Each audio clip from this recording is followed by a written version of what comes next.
All right, everybody. It is Arcturus here. I stumbled a little bit. I wasn't sure if I wanted to say it is I, and I was like, it's a little dramatic. So, hey everybody, Arcturus here. We're going to have that debate you all were asking for so long here.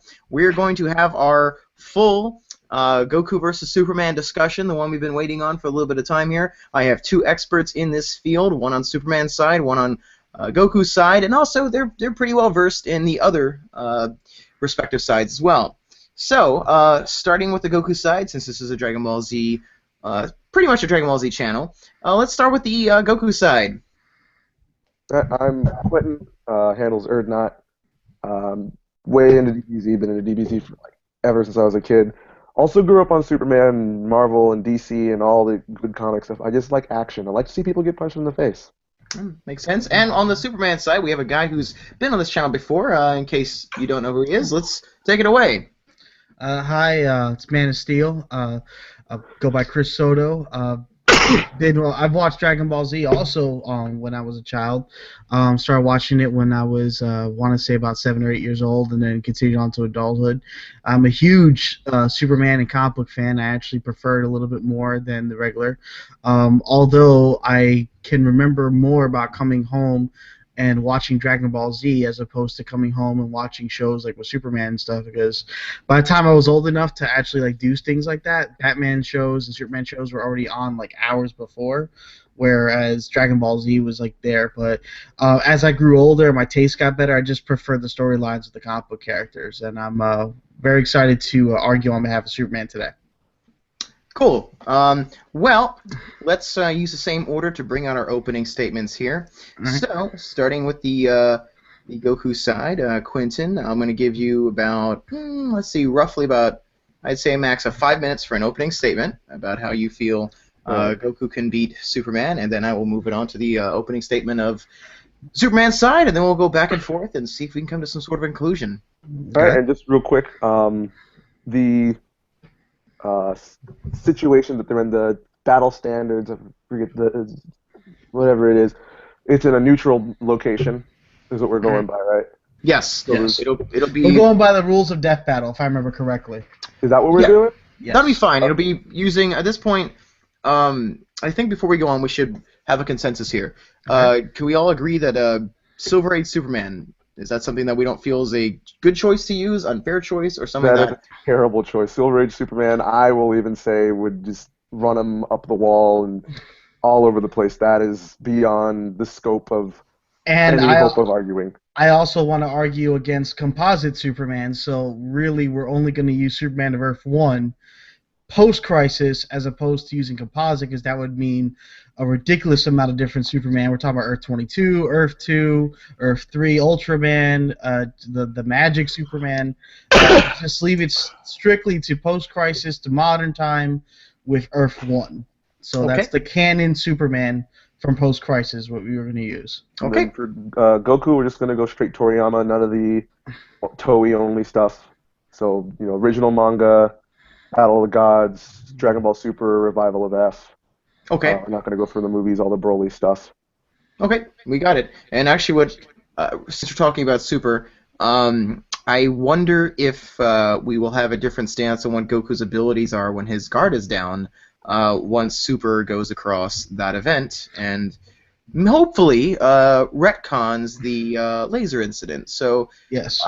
that will be something that we'll make at least I feel we should make a note about that it is something to definitely use because it is canon. But we have seen that the events in Super, especially in the Frieza arc, are quite different. We've even had a fatality. I'm not going to say who, but we've had a fatality in it that was not even in the movie. We've even had people that were in the that were not in the movie that are in this fight, and not that, but there was someone that Frieza straight up got rid of. That is a major player in the saga. So Yeah. And the return of one of the most important characters of Dragon Ball ever. Oh, I was hoping you were going to mention that. That was Oh my God. Yeah, Wes confusing. freaked out about that. So, bearing that in mind, anything used in Resurrection F is subject to change because Super has been making some changes with that. We will know over the next few weeks. But barring that all in mind, we'll have Toriyama Goku, and we will have post-Crisis Superman. And since we're using Death Battle here, let's assume, okay, location doesn't really matter too much. I assume that we can all agree that I have the rules of Death Battle. If you want me to, the actual official rules from the first episode. If you want me to list it. Well, I the appreciate location it. does matter actually a good amount. I was Hang I was on. about to say, like, first off, let's assume that let's avoid things like, battlefield removal. We'll get rid of that. Lack of oxygen.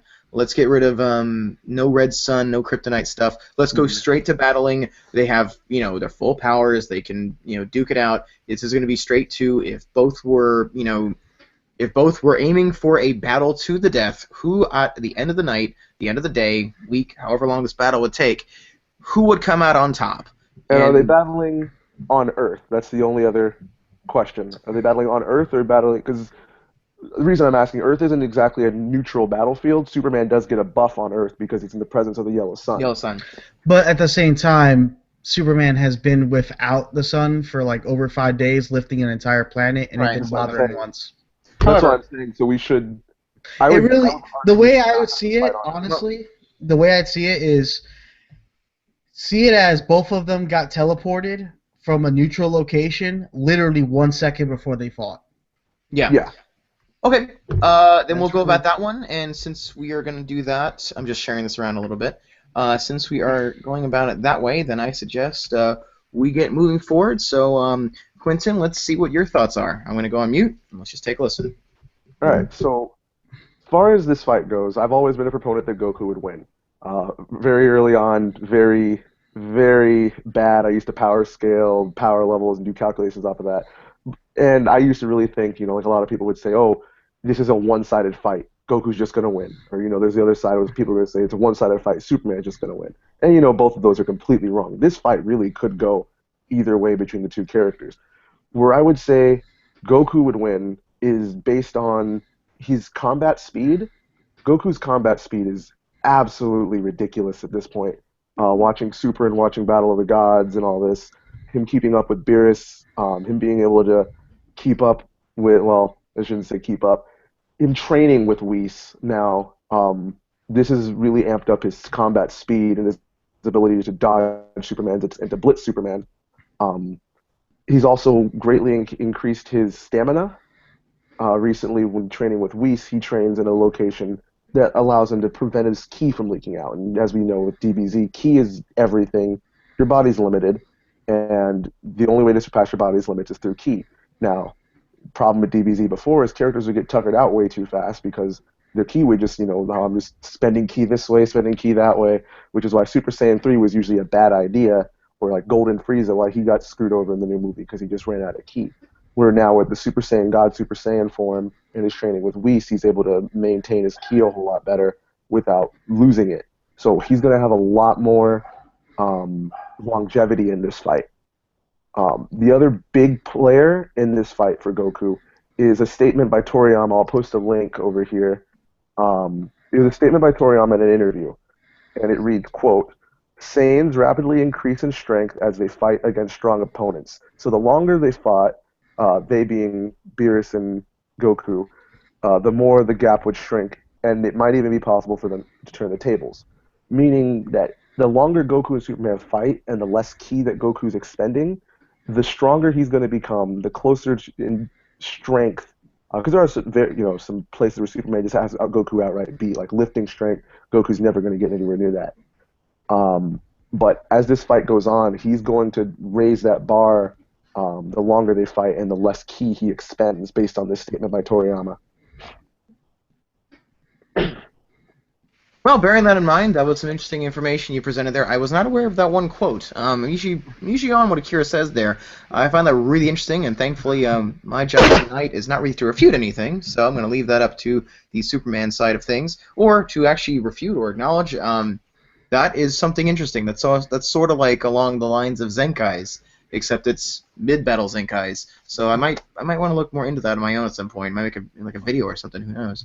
Yeah, I posted the link to the interview there. You just got to Control F for it, but sure. It's in there. Looking forward to it. Okay, well, Chris, let's see what you think about this. All right. Just before I even start, Quinn, something happened to your mic. Oh, I turned it off. Oh, okay. I just wanted so to. I'm not interrupting you. No, you'll be fine. Well, I'd like to point out that that thing that Toriyama stated is actually nothing new. Saiyans, it is true. The angrier they get, and the more they can survive, the better chance they do have of actually winning that fight. Vegeta's shown it multiple times. Not so much Goku, but Vegeta has shown it multiple times. Gohan, it's more of an inner potential kind of thing, but it's not so much as you continue to fight, you can survive. I try to avoid using spoilers, but if you watch Super, all I have to say is Gohan's potential fight. Now, it is true that if you can continue fighting, you can wear down your opponent, but as he continues his ki, he can keep going. But the problem is, if you're, let's say you're fighting a regular opponent or someone who's like slightly stronger than you, that tactic would work. If you're fighting someone who vastly outclasses you, as in Frieza versus Gohan, for example, that tactic and that whole battle plan no longer works. As you stated with Goku's ability to use combat speed, his combat speed is much faster than Superman's. I wouldn't go that far. When Superman actually tries and is genuinely going to kill you, or goes out of his way to kill you, people that are supposedly faster than him, for example, Wonder Woman, aren't. They struggle to keep up. Wonder Woman, for example, actually has super speed. She can keep up with Mercury, the god of the messenger god. He's pretty much on par with Shazam, and I want to say early stage Barry Allen, not current stage Barry, and certainly not Wally West levels of speed, but that's still pretty fast. Superman has been able to match Barry Allen's casual speed when he's slowing down everything to the point where the entire planet slows down. Mind you, Barry can still vastly beat this, but the fact that Superman is able to even match it to the point where they can talk and everything is going slowed down to the point where not even blood can flow. Like, they're just all just casually having a conversation and walking down the street with birds stuck in midair, not even flapping or moving or anything. That's ridiculous. The fact that Superman can move as fast, and sometimes, as people stated, as fast as thought, and Barry Allen can move even faster than that, that's also ridiculously strong. Even his travel speed, Superman was able to travel to the remains of Krypton, to the planet Rao, in under an hour during the Infinite Crisis story arc, where he had to race to get to Superboy Prime along with Earth 2 Superman, while Superboy Prime was busy trying to fight the Green Lantern Corps. I don't know if you know where Krypton is, but that's 22 million light years away in the Andromeda Galaxy. That's trillions of times the speed of light. It is ridiculous how fast he moves. And then on top of all of this, he is able to move ridiculously fast. I remember when Wonder Woman was fighting Superman, where she managed to just do a small cut across his face using her enchanted sword, a god blade weapon made by Hephaestus. The way he broke a god-forged sword was he took a piece of his blood and flicked it at the blade and shattered it. He is ridiculously strong. The fact that he can lift, half of infinity, the fact that he lifts planets casually, these things, on top of the fact that his ridiculous amount of speed, his freakish level of durability, it's not even a fair match, and it really wasn't. At any point when they said, okay, Goku was going to fight Superman, it was not a fair fight. Now, I know that you're saying that they're really evenly matched, but the problem is that there's just no feats for it. I mean, you can do the hyperbole feats, which is fine. If you want to give Goku hyperbole feats, that's okay too. But then you also have to give the same courtesy to Superman. If you give him hyperbole feats, Goku has faced, planetary level villains, maybe galaxy level with Beerus, maybe multi-galaxy level with Beerus. I don't even go as far as that. But Superman has fought multiverse-ending events and won multiple times. I mean, there's multiple crises where he's done it. It's rather ridiculous. And, I mean, if you really want to go with what he could possibly do in the future, you can. He's practically a god in the future, but we're not going to discuss that. I want to use modern Superman. You can point out there are certain sections in Superman's timeline where Superman is a lot weaker. There's certain sections in Goku's timeline where he's definitely a lot weaker. But when it comes down to it, when you really think about it, the feats match for Superman on all the things he can do. There's really more calculations and guesses and hyperbole for Goku. And when you really look down to it, like all the things that have been shown, their power means for naught. I mean, you had Tacoma is like a Ginyu level villain was fighting a fusion of two Super Saiyan children. That should never happen. One Super Saiyan child is equal to Frieza back in the Frieza saga. You mean to tell me he can handle a fusion? That's ridiculous. Gohan at Super Saiyan should be able to wreck a Frieza level person with no problem. He has trouble with this person. I mean, things like this doesn't match up. I mean, the inconsistencies, yes, they also exist in Superman, but Superman has 75 years. And if you even consider the past 50 years for post-crisis, or a little bit more, versus, 20 years? Maybe 30 years with Goku? That's not that good. Also, there's a lot less to consider when you have the whole manga versus all the comic books. So those inconsistencies, yes, they match up, they go together, but if you take their high-end feats, all of their high-end feats, both hyperbole and regular, and then compare Superman's high-end feats, which are all established, and his hyperbole ones, there's a giant, I mean staggering difference between the two. That's why I think Superman can win. Now, mind you, do I think he can lose? Yeah, if he's like cherry pick specific moments in his life, or use like the animated series. Oh, Goku would destroy animated series Superman, but that's not the case. Same way I can say Superman in any incarnation could utterly destroy Goku as a baby, but that's not the case. The whole point is to determine what they are at now, and that's how I feel he'll win. Cool. Well, that's definitely nice and extensive. I believe we ended just about the 5 minute mark there too. So we got a lot. We got a lot here we can work with. We're gonna now try to get some rebuttals in here. I'll try to keep them to a certain amount of time. However, we'll try. I think it'll be more laid back in terms of how long each person gets. I'll try to interject when I feel like another side, needs a chance to talk. But you guys are pretty reasonable, so I don't think I'm gonna need to do too much of that. So let's start with Quentin here, and let's see what you'd like to say about Chris's stance. All right, so I was taking some notes. I don't know if you noticed when you were going. So, you had the traverse speed when you were talking about. Usually in fights, traverse speed, it's a moot point. It doesn't matter how fast I can run from. I don't know. I used to run track in high school. It doesn't matter how fast I run the 100 meters. If in a fight, in a fight, I need to have fast hands. I need to have fast reaction time. It's like the Batman. I said it. It was who's faster, Bruce Lee or Usain Bolt. When you're done, I got a rebuttal. But continue. Okay. It comes down to that. It's saying, okay, well, if he can fly to Krypton and back, okay, that doesn't really do him much in a fight, especially in a fight like this where you're not leaving the battlefield. There's no battlefield removal and all that. It doesn't give you much. And if we are going to go on that, Goku's always got instant transmission, which is actually instant. If we're going to go by how fast can I get from point A to point B, you really can't beat instant transmission because it only goes as fast as an actual instant. No, I understand. That's good. The other notes I had, you were talking about the lift strength. Lift strength and striking strength are also, they're different.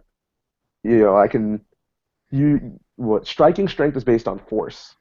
Force is usually, mass times acceleration, if I'm remembering ninth grade physics correctly. No, you're absolutely right. Yep.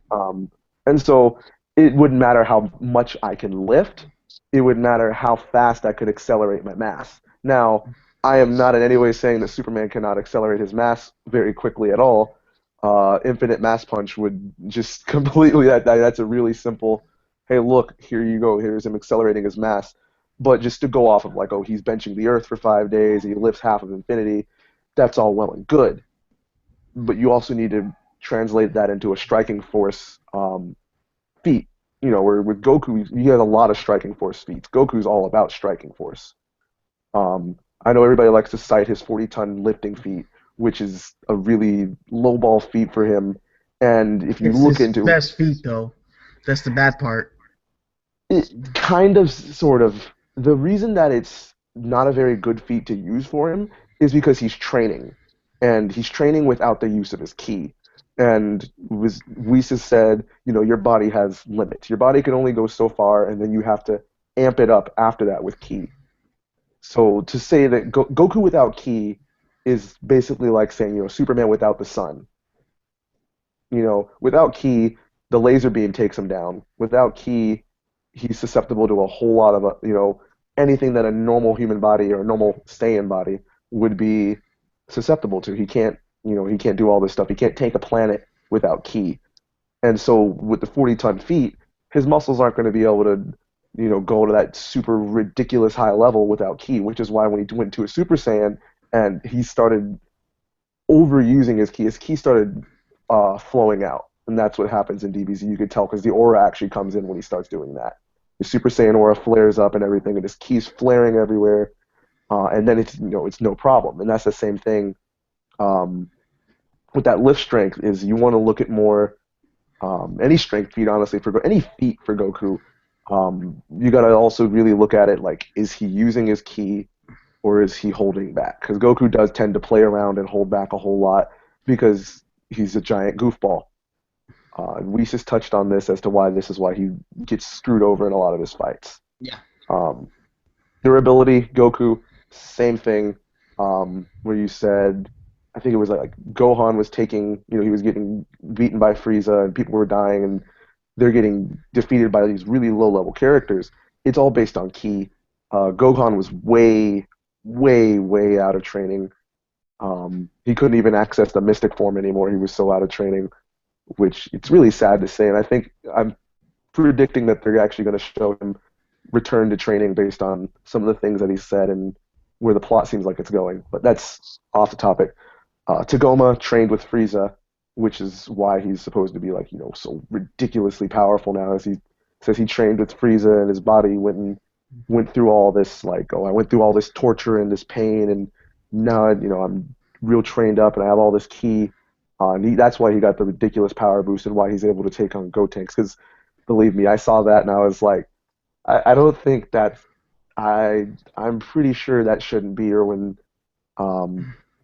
Tagoma fires at them and he takes down the other guy in Gohan, I'm like, I don't think Gohan should be going down that far. But yeah, you're completely right when you say DBZ is nothing but inconsistencies. I think Toriyama just kind of makes nothing. I know Toriyama just makes stuff up as he goes along.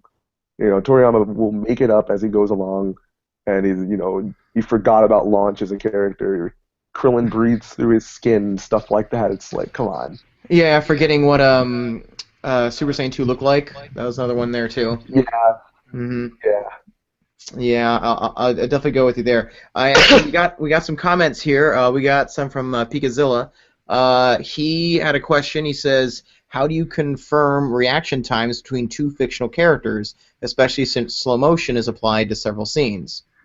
Well, I can do that with Superman rather easily. With Superman, all you have to do is it's comic panels. That's right.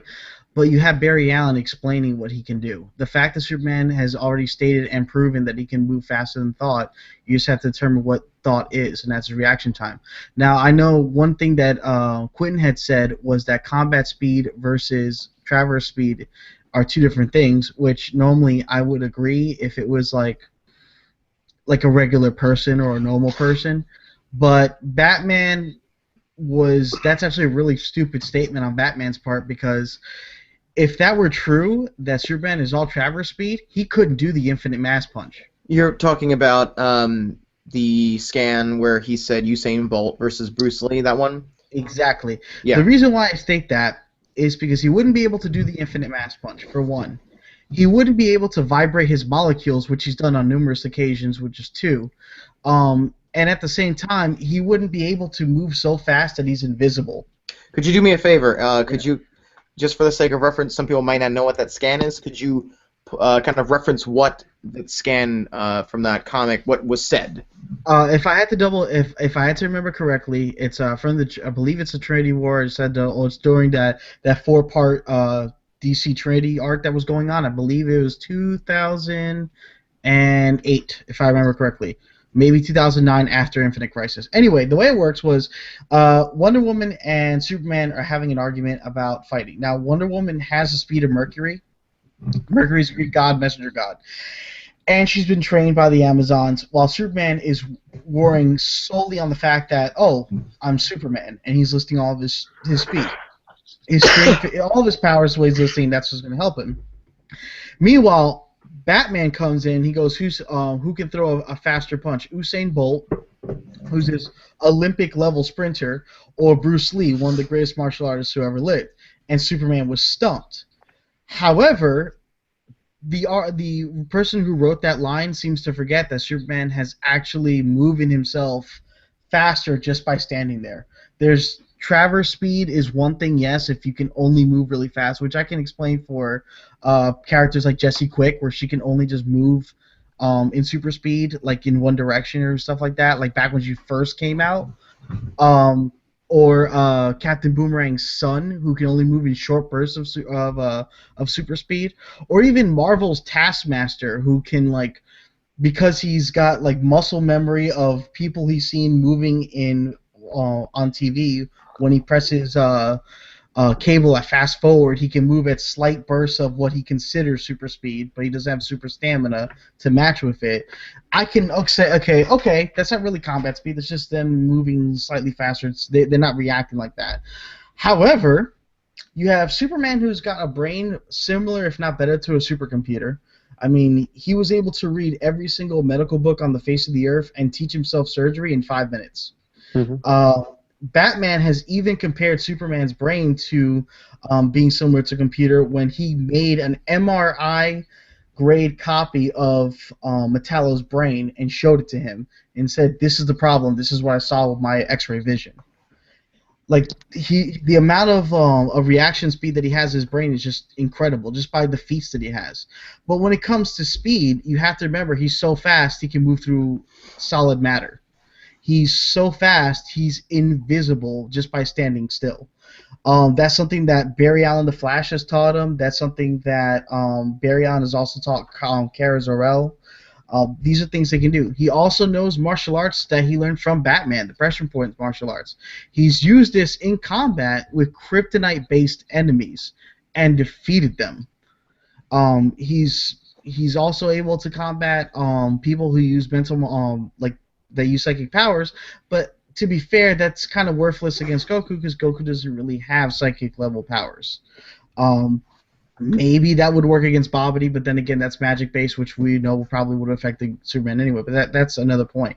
The point is, his combat speed is identical to his traverse speed because it's been shown that he can move his body, he has complete and total control of the muscles in his body, from the point where he can change his the way he sounds when he talks to people, making his voice sound almost like it's booming to the point where it's vibrating, to the point where he sounds like somebody else.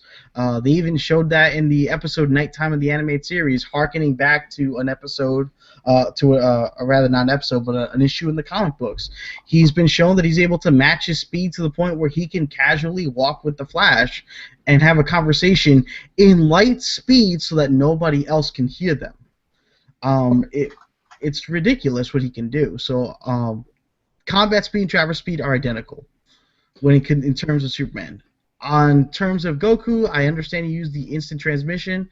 That doesn't exactly work in combat. Okay. Also, so there's that.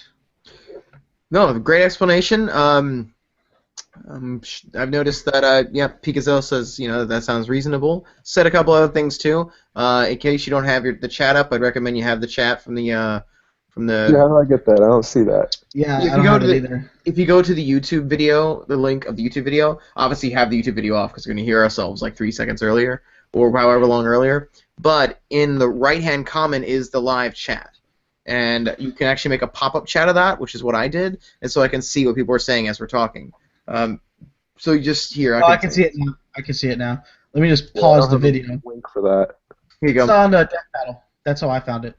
Yeah, I got it. I also sent it to the our Hangout chat. Okay, but yeah, make sure it's audio's turned off on that because you're gonna hear our voices and it's gonna be like what? So, anyways, With that in mind, so yeah, I've heard a lot about the traverse speed versus the reaction speed kind of thing. It was always a touchy kind of subject because a lot of DBZ fans kind of stuck by that. Because we actually, one of the things I found very interesting about Goku versus Superman is Superman uses his traverse speed a lot. Like he does use that like constantly. But he doesn't really like. He does have reaction feats. He's a good amount of them, but it's not really his main shtick. Like he doesn't really utilize that kind of speed often. But I think it's more of a choice thing. However, with Goku, he's all about reaction speed. Like that, he doesn't really use his traverse speed much, like very often. The only real feat he had of traverse speed, not using his transmission, was his when he showed up on the battlefield against Frieza, and also the Snake Way return feat, which, come on, that's not really much in terms of the big The score. Frieza one was pretty good. Yeah, that was a lot. So, anyways, that being said, let's move forward to the to any next points we have here. There was one scan I saw a lot of. This guy we know named Moise, M-O-I-Z. He posts this one a lot. I think I know who you're talking about. Yeah, I'm not gonna go much into him though. I really wanted someone like him on this, just to see them talk, like not just the same few scans. Now, I saw this one a lot. It was where Superman got knocked out when there was like the shadow planet of dark matter, where he flew into it and hit it. I viewed that as it was more what made the planet than actually the planet, like just busting the planet. Right. People were like, I always see the one where people say stuff like, well, here's Superman busting a planet and getting knocked out. And my question was, is that really the case, or is that because the dark matter is the problem? And that's heavy stuff. So that was the first scan I could think of where I've seen that one a lot. It hasn't been addressed a lot, but I suppose, is there any contentions over that one? Because that one's in a lot of these topics. The only one that, like, on that, the only thing that bothers me about that is how is there a dark matter planet surrounded by normal matter that wasn't exploding? Oh, I mean, I can. Yeah, I was gonna say comics. I mean, think of it this way: the Flash rescues anyone. Why aren't they turned to jelly immediately when he touches them? He should be at, yeah, exactly, the Speed Force. It's comic MacGuffin. Yeah. So at least it's explained though at that point. Like this is not even explained. It's just because in the comic book they say this really shouldn't exist. Batman is the person that says that really shouldn't exist. But my thing is when people say, well, why does Superman automatically get knocked out from that? It's partial the fact that had happened, that he just collided with the dark matter.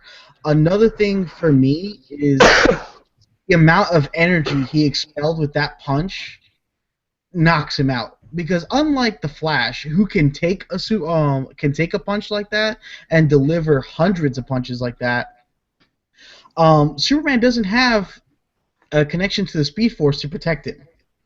He just has to rely on his solar energy. And if he hits an opponent that, for example, that can survive something like that and gives off the same energy as the dark matter planet is, it's going to knock him out. The feedback from the punch will knock him out. I have 100% agreed with the ability that he can do that. That when he punches somebody who can withstand it, he might get knocked back from the feedback if a feedback occurs. Okay. So I will contest that all day. It's like, look, there's evidence right there. He can do it. And then there's what I believe it was Superman Unchained, where Brainiac blew up a sun. There's a movie based exactly on the comic, almost word for word from the comic. Mm-hmm. Supernova the sun, Superman got knocked out. Same level of energy as what he expels. So, I mean, that's 2 points of evidence that like absolutely confirm that. So I'm not going to argue it. He gets hit with a punch that's strong, and it won't kill him, but it'll definitely knock him out or knock the wind out of him for a while. Well, I got another elf. This is kind of the big Dragon Ball Z elephant in the room here. Okay. This is one that I have a feeling we're going to eventually get to, so let's just cut to the chase. Dragon Ball Super. Can Goku actually destroy or hurt universes with the power of his punches alone now? Alone, I don't think he's going to destroy a universe.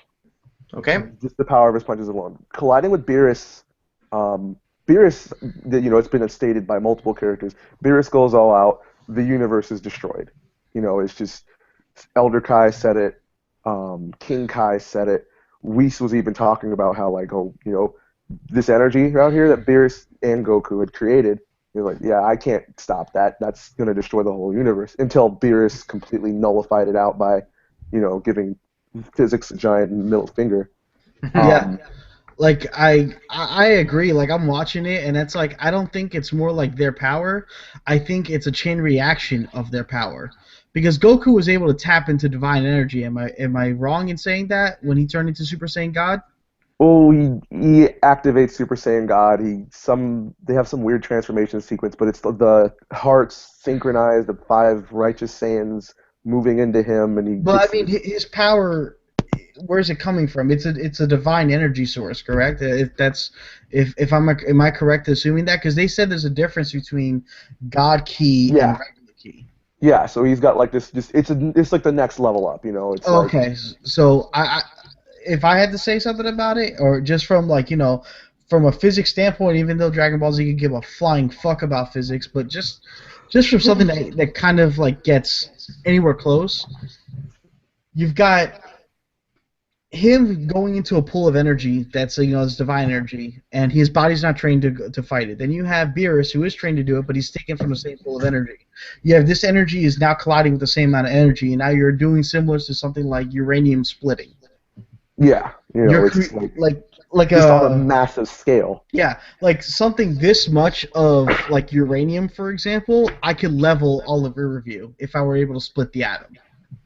So if you were to compare that as like let's say the atom splitting on a cosmic scale, I believe it that he could possibly shatter the universe or make it so unbelievably uninhabitable. But it's not him doing it; it's more like the chain reaction of the two of them doing it. Yeah, He's it's a not Goku catalyst. himself. Yeah. Now, as far as the limits of Goku's current power, um, you know, we all know this scan Hayden wanted to always refute, and then they buffed it up in the original Japanese, where it was the Japanese said solar system, the subtitles said galaxy, and then the English dub said cluster of galaxies. Something like, you know, if you even look at Lord Beerus funny, he's going to destroy a cluster of galaxies, But and that's how a would he do casual. it? Yeah, like how would he do it is my argument because um, the way like Boo would destroy the galaxy or the universe It is would by just be traveling planet by through. planet by planet by planet by planet. But would it be similar to like Beerus just going around and blowing up the sun wherever he goes? Because I that's where I honestly, was a little like, with Beerus's level of power, you know, I mean, I don't think anyone here is in disagreement that, you know, based on what all the characters have said, Beerus is universe level. honestly, like if I were to see him do it, I think he would power up and just unleash a torrent of energy spheres, just like one energy ball going to one solar system, and that one ball hits the sun and just fucking decimates the entire solar system. And it's like, okay, he's star level in one casual blast. So I can only imagine what he would do with like one focused blast. So it's like, Yeah, that's what I'm going with. Like, yeah, with Beerus would just, if he wanted to, if he just took all his power, focused it into one, everything is gone. They're just eradicating everything. yeah, I think everything in Um, front of him would pretty much be gone. yeah. Which is also kind of funny because later on in Super, Goku and Vegeta both tank his energy Hmm. when he's sleeping, and they both, you know, Vegeta even says he doesn't hold back when he's asleep. So they're tanking the full force of that energy now. I wouldn't say that far because you gotta remember the planet they were on when he was sleeping is it gone? The planet's not gone, but it's also, you know, it's his god realm, so there's probably some weird, you know, however the planet works Have they and whatnot. done the thing where he sneezes and he blows up a planet?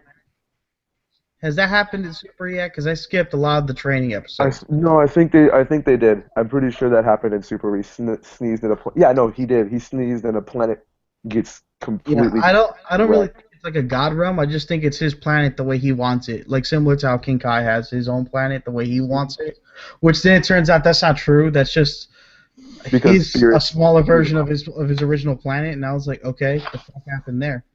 But which he just like took an asteroid and then formed it into a planet after Beerus lost in a video game.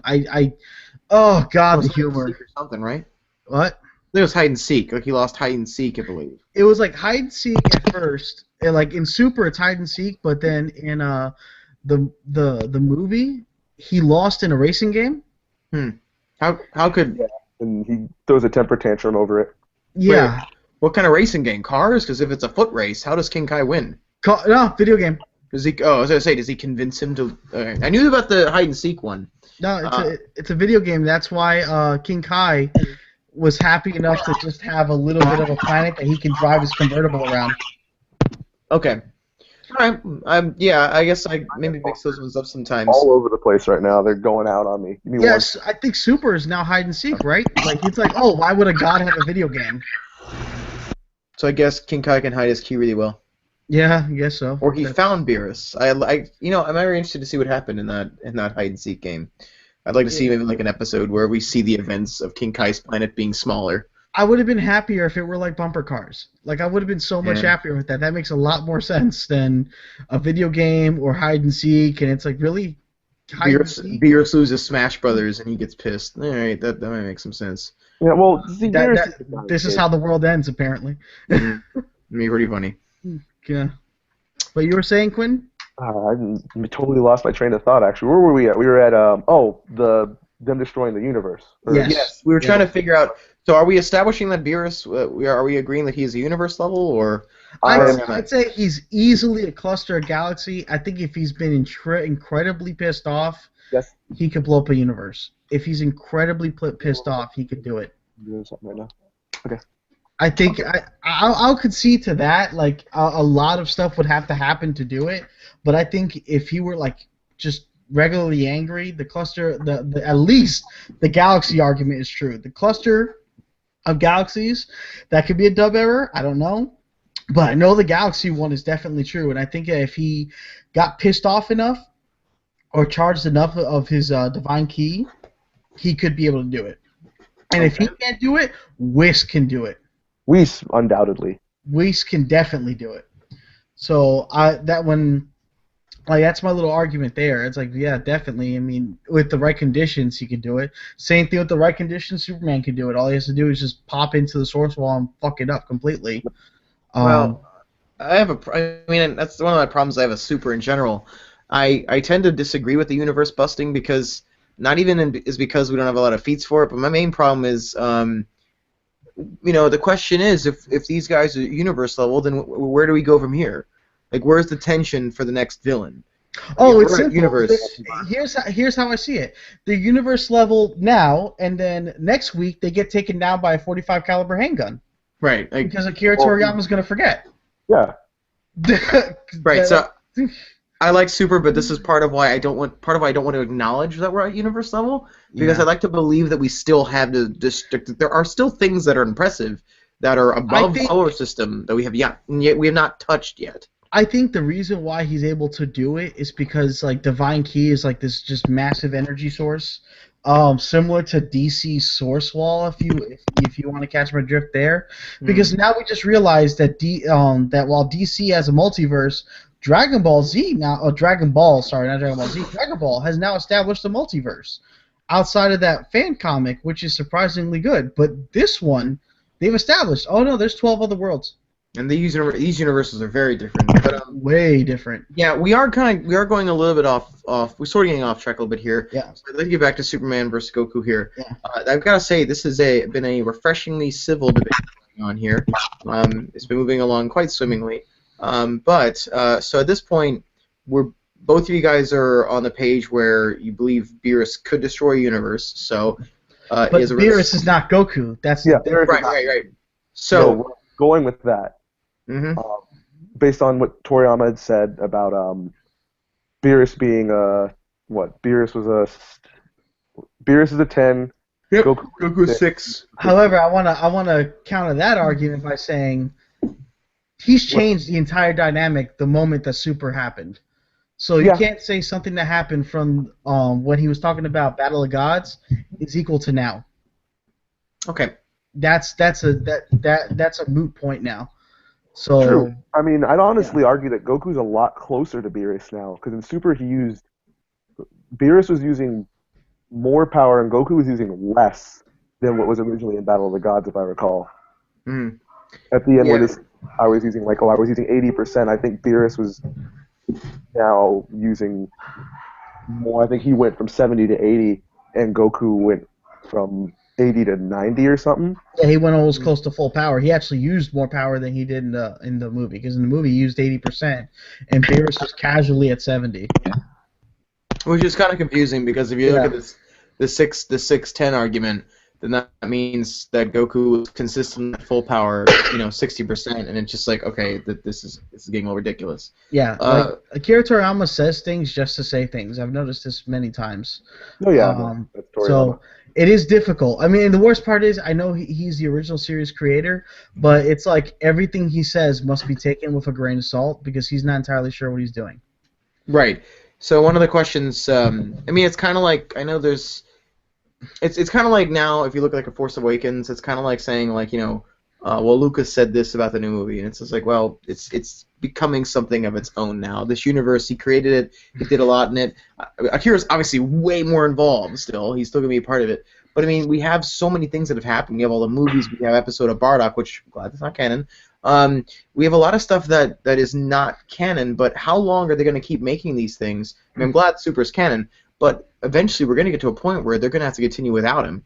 And I don't know if that's a bad idea. It really isn't. I mean, as much as like I really want to be in the GT debate, but because I think GT is okay. Yeah. It's not great. It's not even pretty good. It's okay. It's watchable. It's watchable. Yeah.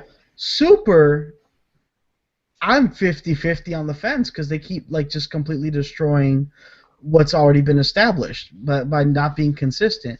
Now, I could be a little bit of a hypocrite if I were to say, well, I like DC because it's consistent. That's not true either.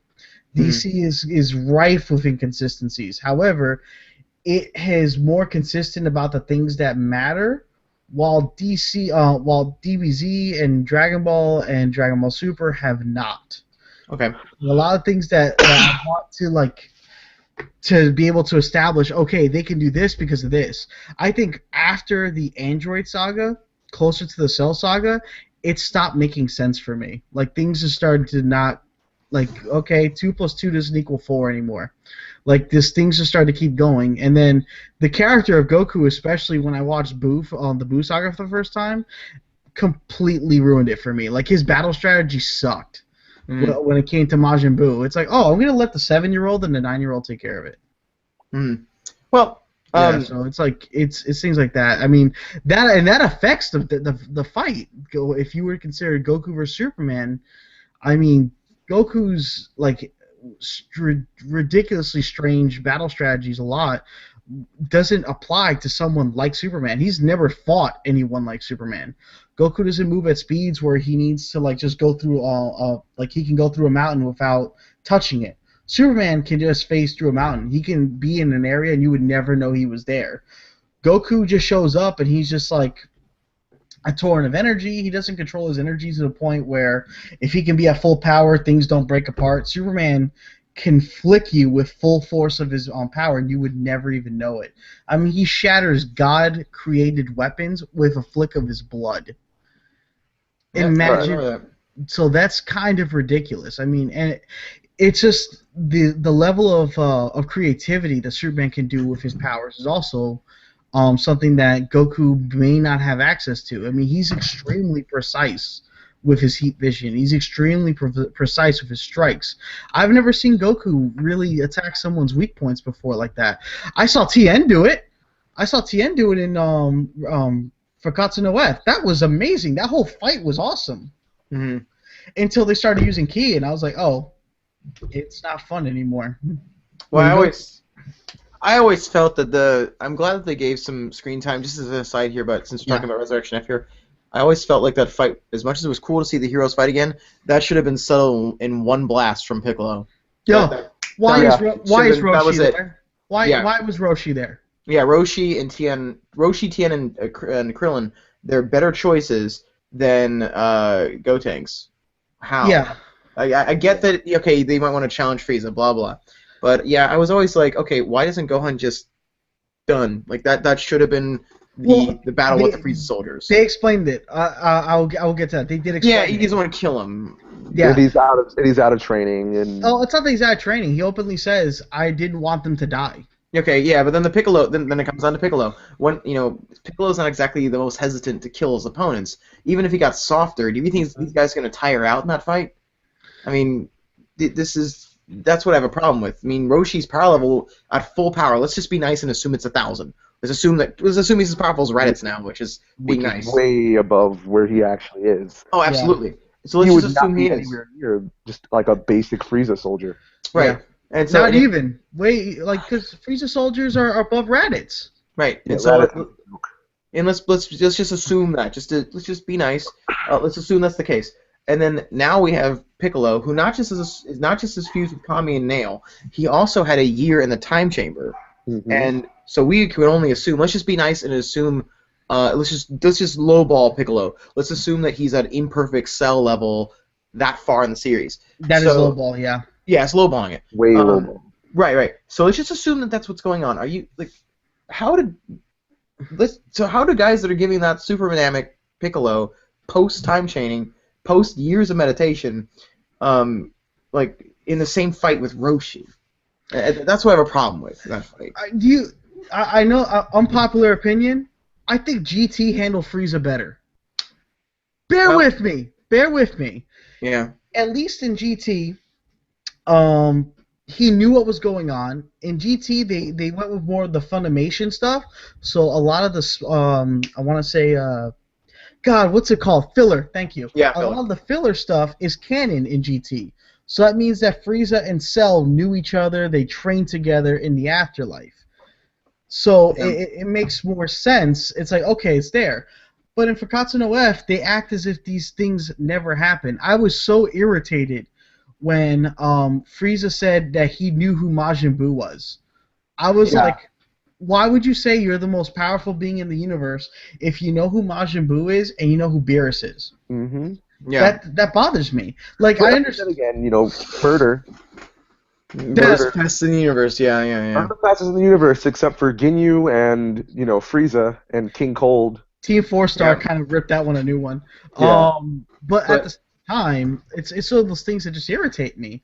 It's like I would have been perfectly fine if they would have just said, okay, these guys appeared, I don't know who they are, they're so much stronger than me, I need to train. Or Goku, it's like, oh, I'm going to get my revenge on Goku. Goku fought a god and won. Or he fought a god killer and won, to be better, which is Kid Buu. He's like, he fought the god killer and won. And then he's like, what the fuck's a Kid Buu? Like, if he was more like, here's what our intelligence has picked up and what Goku can do, and he saw like a video, I would have been more impressed by that than saying, oh, well, I was told never to fight Majin Buu and I was told never to fight Beerus, and I was like, yeah. I have the same issue with prequels, to be fair. So, well, yeah, but we should have a discussion about the events post Battle of Gods, because it seems like we've got a lot to talk about. There's a lot of problems, a lot of the great things, a lot of bad things. And it really does affect this fight, because when you think about it, it's like, okay, what they do is similar to DC. How often is there a multiverse level event in DC? Once every 48 year. months, like it's every second Tuesday of the month, right? Yeah. Yeah, it's like, oh shit, oh, Imperiex is back. Yeah. Imperiex is back. It must be Thursday. Like, that's the kind of instance that we have. So DC and Dragon Ball suffer from the same problem, is that they don't know where the bar is. So when they set the bar, they just keep going back to that bar, even though they forget that characters get stronger and more powerful and more skilled. Mm-hmm. With Dragon Ball, it happens a little bit more often, because Dragon Ball only has X amount of volumes and X amount of episodes. With DC, you have like multiple books, multiple characters in multiple books, and they're like bisecting themselves into storylines and into like these massive events. And DC writes themselves into a wall on a near constant basis. All comic books do. What happened in Marvel that was so important? Wolverine died. Then they brought back Old Man Logan. Did I say that? Yep. I mean, then we got like Secret Wars. They can't even keep that consistent. I love Secret Wars, but it's like what 4 months, There's 3 months late now. there's one consistent thing about Secret Wars. Is Doom that is awesome. well? I mean, he doesn't know how to use omnipotence or whatever. We're gonna find that out later, but But he's still awesome. Like that, it's like his power's maximum. he's the most confusing omnipotent god I've ever seen with his powers. He could have fixed a lot of that, but anyways, let's get back to Goku Superman. Let's just try to get back on topic here. Yeah, I mean, we've definitely strayed off a good amount here. I mean, speed-wise, I would just like a feat from Goku that shows that he can do anything that Superman can. Because really, while Goku can do the blitz where he's just attacking like a bunch of times, Superman can just remove his heart with a phase grab. Or do what Flash did with Amazo and just remove the brain. Or he can do where, kind of in the death battle, where he used his super speed plus his abilities to chart the body of a person using his X-ray vision and his knowledge of pressure points, and just completely make you, so we're looking at paralyzed, and then just heat vision you. He can lobotomize you. Like, these are things that he has so many things at his disposal that he can use to beat someone, including freeze breathing somebody and then shattering them, a la Sub-Zero from Mortal Kombat. Like, I just don't understand what Goku can do in the time frame of faster than thought. That's the biggest problem. When we talk about pressure points, you're talking about the pressure point martial art here. Whether Superman uses that against Goku or not, at this point, is honestly a moot point based on a couple of things in Goku's past. From Dragon Ball, he's shown that pressure point attacks really just don't work on him. There was when Nam did the cross-arm drive on him and hitting the pressure point in the back of his neck, which is supposed to knock him out for, days and weeks at a time. But to be fair, Nam thought he was human. Yeah, well, then that's the thing. Superman can override that with his X-ray vision. Okay, well, then we have to decide, we have to think, do Saiyans have pressure points? Tien did the same thing, thinking he's human, but he did the same thing, and it's like, okay, it didn't hit him. And, we can't say, does Goku have pressure points that can be knocked out like this? Anything with a circulatory system will have different nerve clusters. We can definitely assume that Goku has a circulatory system because he has a heart and he has a brain. So he has a circulatory system and he has a nervous system. Both are requirements to use the pressure point. So I can say that he has it. Had Superman not had the ability to use, has pretty much an MRI machine in his brain, and has a brain faster than a supercomputer, then I would say, okay, yeah, he can hit your pressure points. Doesn't mean he knows where to find them. Like I would, you could make that argument, and I would agree with you. But Superman is an MRI machine and a supercomputer all in one. He can find them with super speed. Okay. Well, at that point, it's tough to find it's tough to tell because you're also dealing with we're talking about Saiyan biology. It's just playing the devil's advocate here.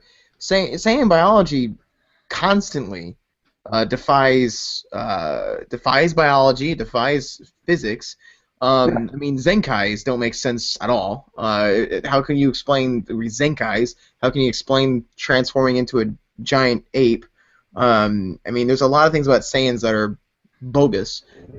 So who knows? Maybe pressure points aren't a thing. We don't know. So we only know of one for them, and that's in the tail. And it's even been shown they can overcome that. Yes, that has happened. Who was the first one? I believe it was Nappa was the first one, right? He grabbed his tail and he's like, "Well, I already know." The face that Piccolo made was amazing. Yeah, man. But you're right. I'll concede to that. Let's say they don't have pressure points, because I'll say just like maybe the tail is their only pressure point. Even though Superman can probably find it, I could say, okay, let's concede to it just because I can't exactly prove it. Right. I'll concede just because I can't exactly prove it because we don't have like a biological map of the Saiyan. So I'll go with that for you. Okay. Just out of fairness, I'll do that. Okay. So now we're looking at with Goku's stamina now, based on what he was doing with Whis, the most recent Super, Whis had thrown he and Vegeta into this realm where you can't move, you can't do anything, no matter how hard you try, unless all of your ki is being tightly contained within your body. If you let any ki seep out of your body, you can't do anything. And that was really based on, we need to teach these two how to control their ki better, because DBZ character Super Saiyan 3, The Kid Buu fight. Yeah. the Kid Buu fight, when he's just, he's charging up and all his ki, he's charging up to build up his ki, and he's losing more ki than he's building up. I never understood that when he was doing that. That didn't even make sense. And then when it happened, I was like, oh, okay, at least it's making sense now.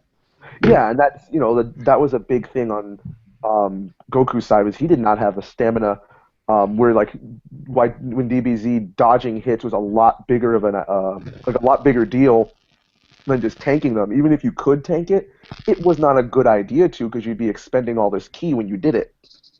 But now, after they've trained in this thing, they showed Goku and Vegeta fighting pretty effortlessly in this realm after this. And during the fight with Frieza and Fukatsu no F, it's shown, he doesn't even care about dodging the hits too much anymore. He just kind of tanks them. And even like when you watch them power up, if you look at the difference between Goku's power up and Frieza's power up, where Frieza doesn't have this new training, Goku does. Goku's power up is very, just all right. But are we going by Fukatsu no F's power up though? Not because I don't think they fought yet in Super, correct? Not yet. They haven't fought yet in Super, so I can't do anything with that one. Yeah, because it hasn't yet happened. Because to be fair, we don't know if they went through the same amount of training in Fukatsu no F versus Super. So far, Super is going far more in depth with their training than Fukatsu no F did. Way more. And I'm thoroughly impressed by that. I'm not going to lie. Yeah. That is really cool. But, I agree. Yeah. I think that with the Super Fukatsu no F thing, Super has it. Everything's going in depth more. The end result tends to be the same. Well, I mean, the end result is going to be like, let's say, the way I see Super is versus Fukatsu no F is like, okay, the start of the story is Frieza wakes up. The end of the story, Frieza dies. Super is everything happening in between. Yeah. But considering the fact that Fukatsu no F is more like a what's the word? Proof of concept, while Super is the concept, I would rather trust Super. I got a good one to call it. The movies are like EPs, and the show is like the full album. Yeah, exactly. Perfect. Yeah, that's even much better than what I thought. So that's the way I would see it. For the sake of the argument, because we don't have anything else really to go off of, I'd like to take what's going on in Super now and segue it into what we already know is going to happen in Fukatsu no F, just because we don't have, if we waited till tomorrow or like next week, we'd have more information on it, but we don't have the information. We know what happens, we don't know how it's going to happen. Yeah, because technically, if you go by Fukatsu no F, like when we were originally going to do this argument, Fukatsu no F had come out, and this was before the second Death Battle episode. Mm-hmm. I was like, he lost by a beam rifle. Mm. His durability is shit, and I know when people say that his ki was down, he was in his god form. Your ki is not down. No, it is though, because that's the thing. Remember, he's learned to control his ki and contain it within his body. Now that's because of Super, not so much because of Fukatsu no F. Because of Super, it's explained a little bit more. But in Fukatsu no F, remember when he got hit, he turned to normal. Yeah. See, that's different. It's like, wait a minute, if he didn't have if his ki was suppressed to the point where it was like any normal thing could beat him, he wouldn't be able to have enough ki to sustain that actual form is what I'm trying to say. What Whis does say, sorry to cut you off. Yeah, go ahead. No, that's fine. What Whis does say in Fukatsu no F is he lectures both Goku and Vegeta. Goku, you are to you let your guard down. He does say that in the movie. You let your guard down, and if you do that, your body is just a body. He says that even then, before they go and do like the training to get the ki and contain it in their body. He does say, if you let your guard down, your it's still just a body. You're gonna go down from just a glancing hit that wouldn't hurt you if you had your guard up. And that a lot of people reference that, oh, he went down to a little light laser rifle. What's this all about? It's a plot hole. It's not a plot hole. They touched exactly on what Whis had told Goku earlier, and Goku didn't listen. Yeah, and he but paid the price. even in Fakatsu no F, even in the manga, they didn't go into that much detail of it. It's like if you let your guard down, you can be defeated. But the argument is like, for example, me letting my guard down is I walk into a room and I have my gun up and I'm watching every angle. That's one thing. Me walk into a room and then my gun is holstered. That's the difference between having my guard up and my guard down. I could be beaten if I'm not paying attention. He can be if another thing about that, and the other argument is, if Goku needs to be fully aware of his surroundings, he needs to be fully aware of the dangers that's about to happen to him. That's another reason why Superman will beat him. He is not used to what Superman is doing. Superman doesn't fire ki, like his heat vision, for example. Superman is exciting the molecules in that general location and launching straight up heat at you. Last time I checked, it's like you throw Goku into like lava and he doesn't have a heat shielding around him, that special energy sphere, or you throw one of his villains into the sun, they die. You now have the sun in two little, like, 2-inch things on his face. And he can point them at incredible speed. Again, speed of thought. So that's the problem. Okay, well, what do you think about, I know you wanted to say something, Quentin. The floor is yours. So, out of, these are referencing things that are out of canon, because, throwing Goku's villains in the sun, that's only happened out of canon. I'll admit that happened in the two people that I was thinking. Well, not so much Broly and Cooler. Well, yeah, I was thinking Cooler and Baby. To be fair, those are two that came to my mind. But I'm going to be fair. I'll admit that I forgot that those were movies. But go ahead, yeah. And then there was that out of canon, and then the other out of canon was Goku taking a bath in lava. That happened in the fight with Frieza. No, that was Princess Snake. But that was a hot spring though. That was I'm talking about the fight with Frieza. Oh wait, I don't know about that. I thought that was a super hot spring. I don't know if that was lava. No, that's a super hot spring. That's a super hot spring. Let me go find the video because I'm pretty sure. Yeah, please do. Yeah. But I'm gonna be fair. Like where I'm remembering is when he threw Goku into lava. And Goku came out, and in the Frieza fight, and when Goku was done, his orange part of his gi on his shirt was gone.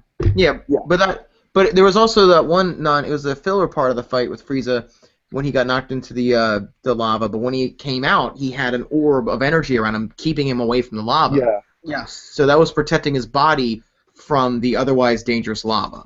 And I think that a thing about that, too, is that, if he has ki, he can prevent the damage from the lava, If he has ki can help him negate that damage. Now, my other question is, I didn't mean to interrupt, but this might apply to, I don't want to lose this point here. Maybe this is sort of funny, but maybe he had the shield up not because he couldn't handle it, but because if he didn't, his clothes would be burned off and he'd fight the rest of the fight naked. I mean, that would actually work in his favor. Yeah. No one would be distracted. Yeah. Right. That would work in his favor. So there's that. There's that option. But comparing, let's say, molten hot magma versus the core of the sun. Oh yeah, no, it's completely the core of the sun is going to, Yeah. It's completely different. And Superman amps up that power like nothing. He reversed an ice age in like a split second, and it was just a glance, and didn't even he didn't even. I'm losing my ability to be articulate. But it didn't even phase him. He didn't even break a sweat to cause the planet to increase its temperature to stop an ice age. Like, even Jon Stewart was like, how is he able to do these things? Like, there are moments in the comics where Superman, who's been working with his Justice League colleagues for almost over a decade, and they're still in shock of the things that he can do. And Superman is modest about it, too. He's like, oh, yeah, I did that. Yeah, no big deal. Yeah. Mm-hmm. My internet speed's a little bit slow. Okay, here we go. You found it? Correct me if I'm wrong. I could be wrong. It could, but then again, it could be an Ocean versus Funimation. Ocean maybe has a hot spring. Funimation might have lava. Maybe. Yeah. Nope, this is not the video. This is something else. Let's see if I. Oh no! Watching Team 4 Star. Team 4 Star has a Funimation. Okay, They so have they their don't have the censoring. Yeah. Yeah. And it's a hot spring, if I remember correctly, because that's the last time I was watching season like the first saga of Dragon Ball Z, the regular Mhm. saga, not the the Kai, and I was comparing it to Team 4 Star to see just how much they cut out. They cut out a lot, like easily a third of the saga is gone. All Yeah, right, I'm I thinking. can't find the video, and it's it's out of canon anyways, so it doesn't Right. matter either way. Yeah. Um, the whole thing with Goku and what he's doing against Superman is that Goku, if you look at what ki is energy, okay? Yes. And so how is Superman going to, cause with heat vision? How is he going to cause the molecules to vibrate and to like superheat? He's going to apply energy to them. That's the only way you can, create heat is through energy. And so really, if you look at it, if Superman's firing energy at Goku, it's not going to be anything different than Goku slapping away the energy that Vegeta might shoot at him or that Frieza might shoot at him. Yeah, but what a lot of people don't understand, and even in the movies, they point it out in the movies a lot because an audience is there. Mhm. But in the comic books, they make it specifically clear. The only way you know that Superman is ramping up his heat vision, his eyes go red. You don't know where the heat vision's going. You really Mhm. don't. You see fire is what you see. And that's what he's hitting as opposed to what he's doing. Perfect example of this. Anytime Mark Wade is writing it, or better yet, when Alex Ross is illustrating it, he shows what the heat vision is. The heat vision is sort of like, have you ever looked at fire directly above fire, the Yeah, and it has like a wavy the way, effect? yeah. That's the closest thing to Superman's heat vision that you can see.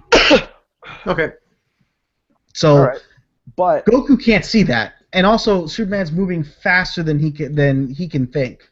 So there's also that problem. he can't see the heat vision, but he can sense it. It's energy. Remember, he Yeah, can but sense it. how can he sense it if he's moving faster than he can think? Go if he's moving faster than he can think. You're saying faster than he can think, and this is Goku we're talking about. Thinking Goku.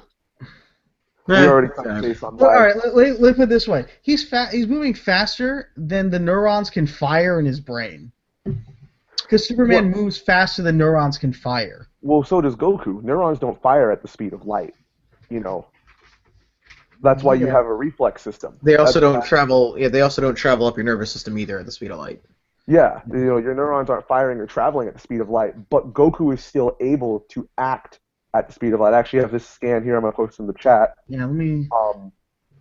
It's The an next example question that- is does Superman have neurons in his system and how do those work? And then that comes the Oh, little actually, speculation. yeah, but they've already stated how fast Superman's mind works.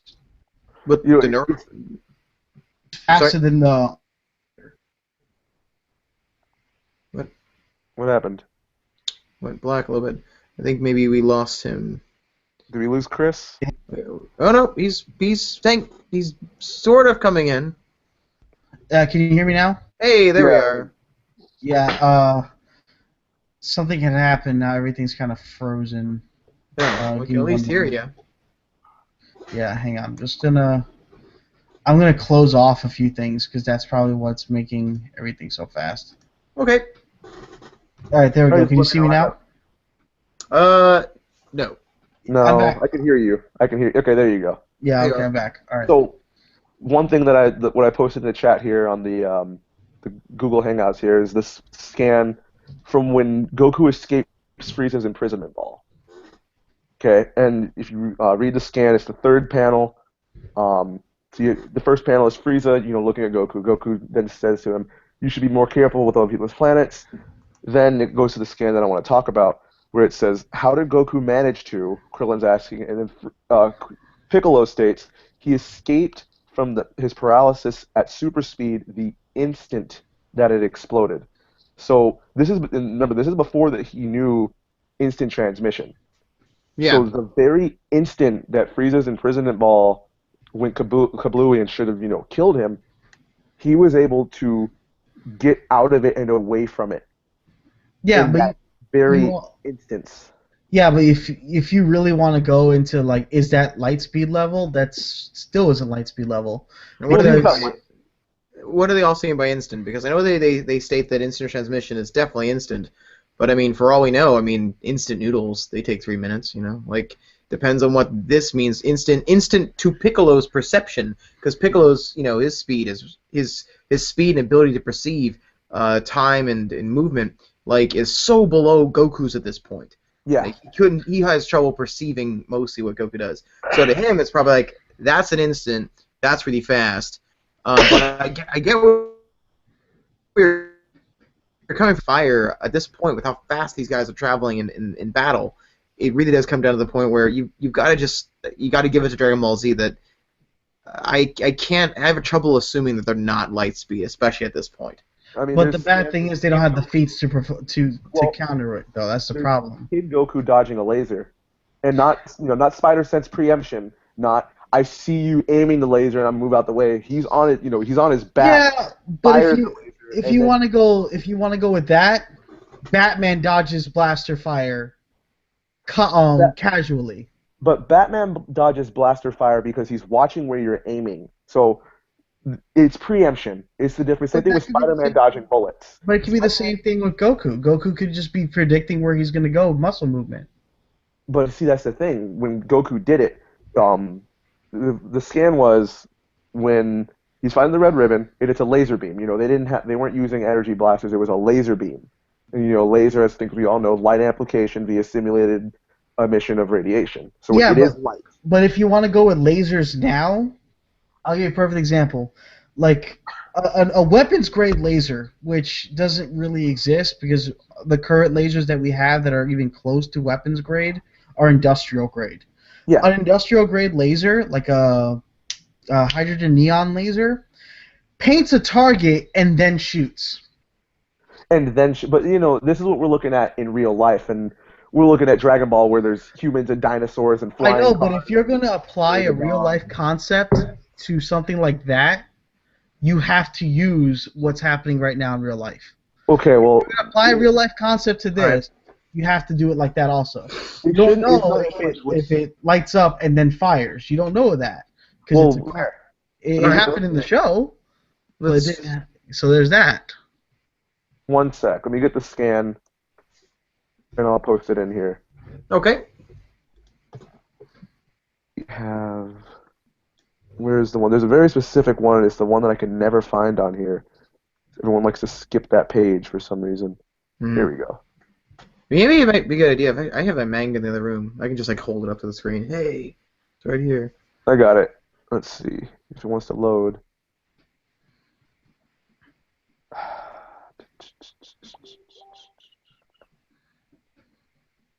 I already found it. Do you have it when he dodges the laser against the red ribbon? Yeah. Right here. Post it? Yeah, give me 1 second. I'll show you right now. Here we go. What should He's you find? fighting Commander. It's not Blue. Black. Yeah, the only black guy in the series. Yeah. Wow. Okay, so Okay. you have the version of it they're skipping something in this version. So let me post it out. Actually, it kind of just helped you. He literally grabbed him and tossed him into a wall. You see that? Yeah, no, he's tossed into the wall, and And then then he dodges. fires, and then he dodges. Yeah. And so, like, the version I have, it just has it when the guy goes up into the air, Kid Goku's already on the floor, he says, "Nya," because apparently Commander Black is a cat, and then That is weird.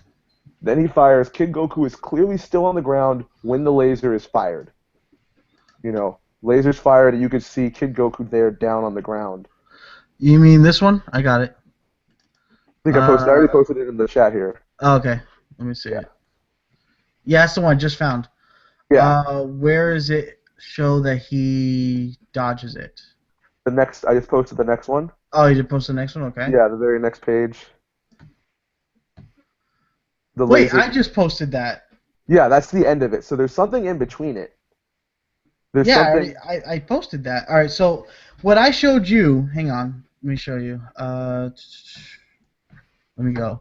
What I posted, you can see the difference. Yeah, there's they skipped like the middle page on the one that you posted.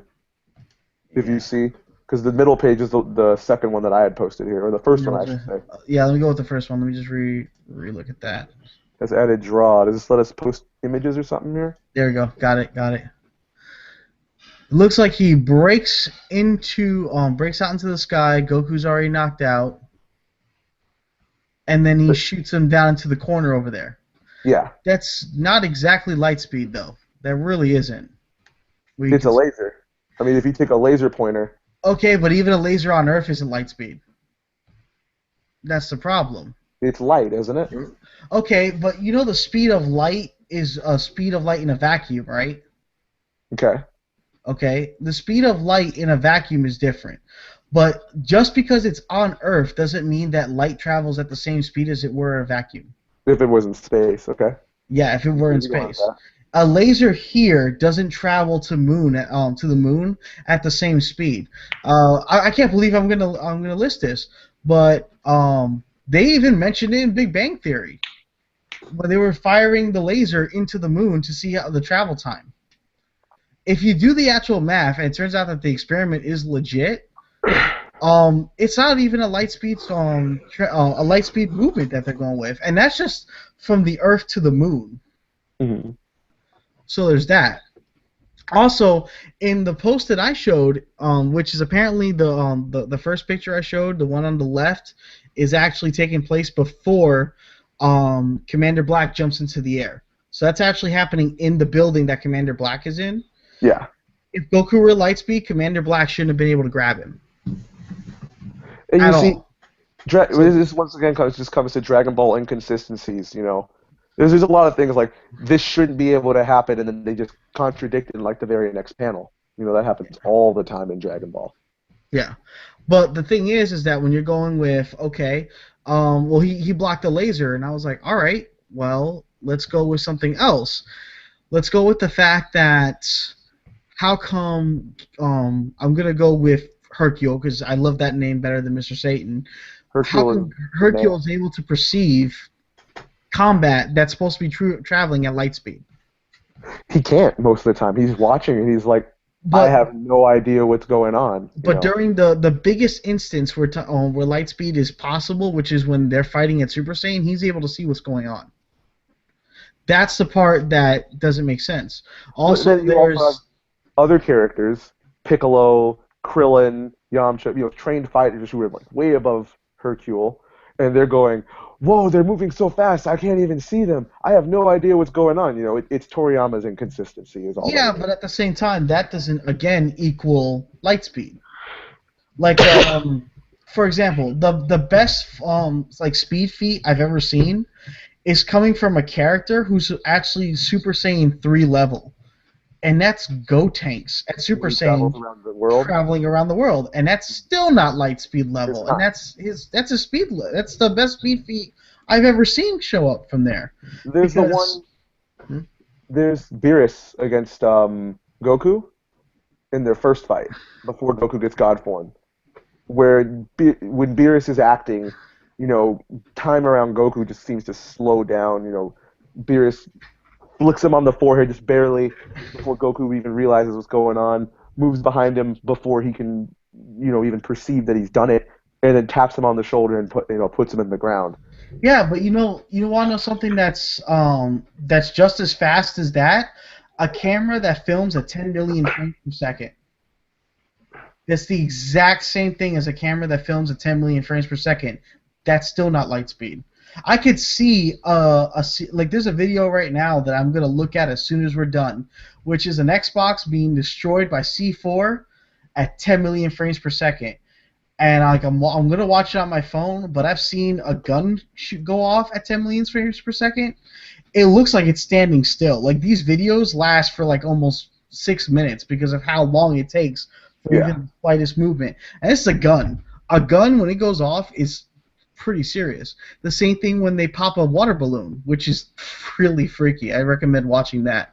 But that's the same exact speed that they're moving at. So they're moving at 10 million frames per second. Is really fucking fast, but it's not light speed. Light speed, like an actual light speed feat, were to say, like, for example, if there was like 1 second left on a nuclear bomb, and Goku was able to fly that shit to the sun, and then back before it exploded, that's a light speed feat. I would say that's massively light speed. I would give him that. That's a light speed feat. I would say that immediately. Or if he was able to, like, let's say, catch up to somebody else that obviously moves at light speed, that's a light speed feat. But saying, oh, well, he did this, or arguing, oh, well, they did that, and it's like, well, that's hyperbole, and it's kind of this, but okay, if we give you that, Superman has still done much better. Superman just has much better feats. That's the biggest problem with the argument. It's like, you've got a petty little thing here and there, but Superman's like, yeah, I just casually traveled to a star system millions of light years away, and I did it like this. And within a blink of an eye, I'm back. While hearing something that I shouldn't be able to hear in space.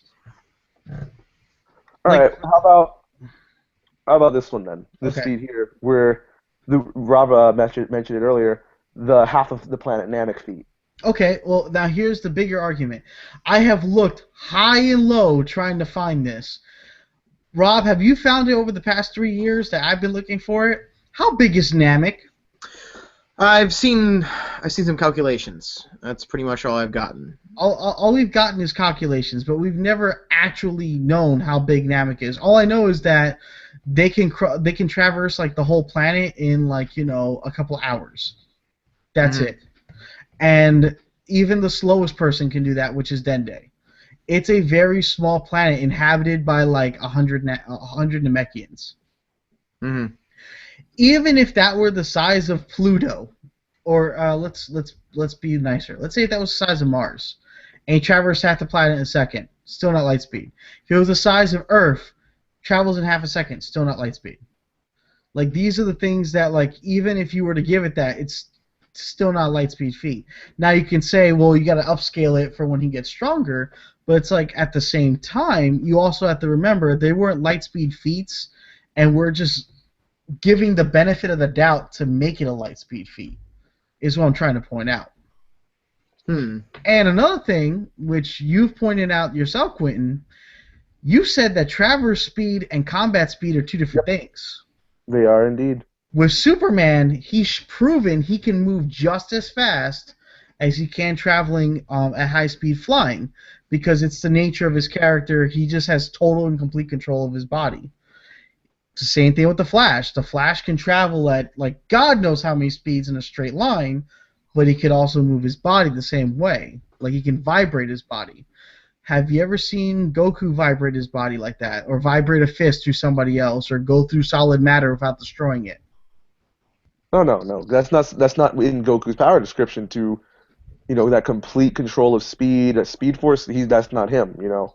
Exactly. That's something that's completely out of the realm of DBZ. Yeah, I mean, it's very complicated power, and a lot of people don't understand it. I mean, I've shown Flash feats to a friend of mine, and she'll just look at it like, okay, so how is he able to do that? How is he faster than instant? That doesn't make sense. Like, see, like, it's overly complicated for a lot of readers.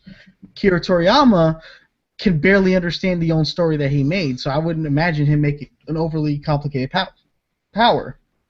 So I can understand that. But that also hinders Goku's ability as well. If Goku is unable to move his body in ways where his speed of travel actually matters and translates to how he's able to move any part of his body, he's unable to do what Superman can do. So if you're saying he can traverse in a straight line at light speed, okay, even if I were to give you the benefit of the doubt, how does that translate to him being able to do that with his hands and feet? Okay, I can give you that. That's the way I try to do an argument If it affects Superman, that could also affect Goku, even for a buff as well as a debuff. I'm going to say it out loud. Like, that's why I've openly and outwardly admitted that DC is extremely inconsistent over the 50-plus years after post-Crisis. I'm not going to even attempt to say, well, DBZ is the most inconsistent thing I've ever seen, because that's not fair. It's also lying, and I'd rather not do that. But at the same time, if you're going to use the combat speed argument, which I can defeat just by showing feats, I can also use the combat speed argument against Goku, because there's no feats to show his actual traverse speed, and no feats that he can translate traverse speed to combat speed. While Wonder Woman has done it, Flash has done it, Shazam has done it, Mercury's done it, and Superman, the most important person who needs to be shown to do it, has done it. So, like, speed alone, that goes to Superman. He's already proven it. He's proven he can translate traverse speed to his to regular combat speed. I've never seen Goku shown any kind of like ability to move at trillions of times the speed of light. I haven't seen anybody do that in Dragon Ball Z outside of instant transmission. And that, that comes from the fact that DBZ doesn't tend to explain things very well. It's left up to whoever's reading it or whoever's watching it to kind of decide, okay, where do we feel with this? And, Rob said it himself, it's really hard to watch DBZ and say these guys aren't moving at faster than the speed of light. Well, I'll give a perfect example. There's, let's see, Dragon Ball Super Episode 2? Okay. No, 2, maybe 3. There's, Whis uses his staff to make Beerus, to travel with Beerus, right? This is after he blows up the weird dinosaur guy. Okay. All right. So someone said, "Oh, they're traveling at billions of times the speed of light," and I was like, "Where are you getting your information from?" And they was like, "Well, look how fast he's traveling. Look how many planets he's passing." So I took our solar system and took the measurement from one edge of the solar system to the other, not from the sun, like the center of our solar system, to the edge. I literally took one edge of the solar system to the other, because I don't know where that planet it was that they just left. Roughly a light year. Roughly a light year. Let's say it was roughly a light year, which is kind of what ours is. It's a whole light year. So how fast it took them to leave the solar system completely, and it was 8 seconds. Really fucking fast. That is very fast. Hundreds upon thousands of times the speed of light. And someone's like, "Yeah, Whis can do that." And I was like, "Cool. Whis isn't Goku." And he needs the staff to do it. And he needs the staff to do it. Yeah. Right. But let's say the staff is an extension of his power, which I am willing to admit. Okay, what if it's an extension of his power? Last time I checked, Whis put the staff down to train Goku and Vegeta and beat the shit out of them. Mm-hmm. So it's like the staff is just like, an extension of his power. He sort of just uses it. Kind of like the Silver Surfer on his board. He just sort of just uses it. Okay. Unless it's the movie. But anyway, I digress. So let's say that's Whis' actual power. Let's say that they weren't like in the center of the of the solar system or really close to the sun. Let's say that they were like Pluto distance to like Mercury distance at the furthest they can go. So I'm gonna say that something like that. Okay. Okay. So like really fucking far away. It's about a light year, maybe more. Hundreds of thousand times the speed of light. That's nothing. Superman was the one feat that Death Battle showed, he was already faster than that. And that's just the feat that Death Battle showed. I still have my favorite speed feat from Superman is the Infinite Crisis feat, where him and Earth 2 Superman traveled to Krypton at the fastest possible thing in like under, I say it's under an hour. A lot of people, including the writers, say no, it was only a few minutes, because he was able to slaughter so many Green Lanterns in the blink of an eye. And the last time that he did something like that would be later on in the story, where he killed 25 Green Lanterns like this when he escaped his prison. So it's like, yeah, if we were to give him an hour, he would have killed them all. Easily killed them all. Because the Green Lantern Honor Guard couldn't even hold Superboy Prime. So I say it's an hour, just to give everybody a benefit of doubt, to travel 22 million light years, trillions upon trillions of times the speed of light. It is just unbelievable how fast he can move. not even Whis in Super, which I had to give them the benefit of the doubt and give them even more distance than they originally had, couldn't even do that. And Whis is like supposedly the fastest and strongest person in that particular universe of Dragon Ball. Mm-hmm. Because I don't know who else is out there. There's 12 of the 11 of the universes. There's Vados and Champa and all that. And that But in weird guy. Universe 7. Yeah. So I don't know how fast 1 through 6 is, and 8 through 12 are. I don't know how fast. 7 could be the weakest universe, for all we know, which is frightening, if that's true. That'd be terrible. Makes Yeah. no sense. I mean, it leaves for longer sagas and stuff. So like that, the major I think component of this is gonna be speed. Because all really Superman needs to do, if he moves so fast he can't react, he's gonna phase through and remove something important. Mm-hmm. Superman kills people when he truly needs to kill somebody. He does it efficiently. He doesn't beat the shit out of them. He does it quick and to the point. I mean, even though Injustice is technically non-canon, it's just repeating all of the evil Superman stories. And he's just as bad. Like, it's ridiculous how fast he can kill somebody. Batman has consistently stated it, that he's like, just be thankful that the thought of him being a god doesn't occur to him. Mm-hmm. So, I mean, I've got the feats to support it. The problem is that we can't find feats to support Goku. Okay. That's the biggest problem. There's no feats to support Goku's able to handle the level of OP that Superman is. He's just written that way, and that's the hard part. Well, I think at this point we've had a very lengthy discussion here, a very involved, very prepared discussion when it comes to Goku versus Superman. It is, let's see how long we've been going here. I'm not sure if I have a time. But we've been going on for a good amount of time here. We've gotten a lot of ground covered. However, I'd like to get this to final statements. Mm-hmm. I'm going to start since, let's see. Let's give it the opposite here. I know we opened with Goku starting, but how about we close with Goku and then Superman? So Quentin, I'll give you the floor for a nice long closing statement with anything else you'd like to sum up. And then we'll give the floor to Chris, and then we'll call it a night. All right. It's been actually a really good argument. This has been a good debate. I'm still strong with Goku here. That's still the person who I think would win this fight. The other things too, when we were first opening up, we were talking about Battlefield, and where are they fighting? The biggest reason that I wanted to make sure we weren't having them fight in, like, say, on Earth, there's a yellow sun. Superman under a yellow sun, that's going to be, that's a stretch. That's a real stretch to say that Goku's going to beat Superman on Earth or under a yellow sun, because Superman's just going to be constantly buffed. Any damage Goku does to Superman, it's like, okay, whatever, yellow sun heals it. Or if he really wants to, like they showed in the first Death Battle, as bad as I think that video was, when he went to the sun and sun dipped and then came back with the infinite mass punch, okay, I could see that. That infinite mass punch after a sun dip is going to be ridiculous. Yeah. As far as Goku, though, and why we were talking about the battlefield, outside of a yellow sun, so say, we were talking about, okay, if they're both living their daily lives and they're transported 1 second before the fight to Supreme Kai's world or the hyperbolic time chamber. Or I was automatically assuming this whole fight was taking place in the Room of Spirit and Time. Yeah, someplace where there's no, there's no outside help, no one outside can help. I'm still strong with Goku.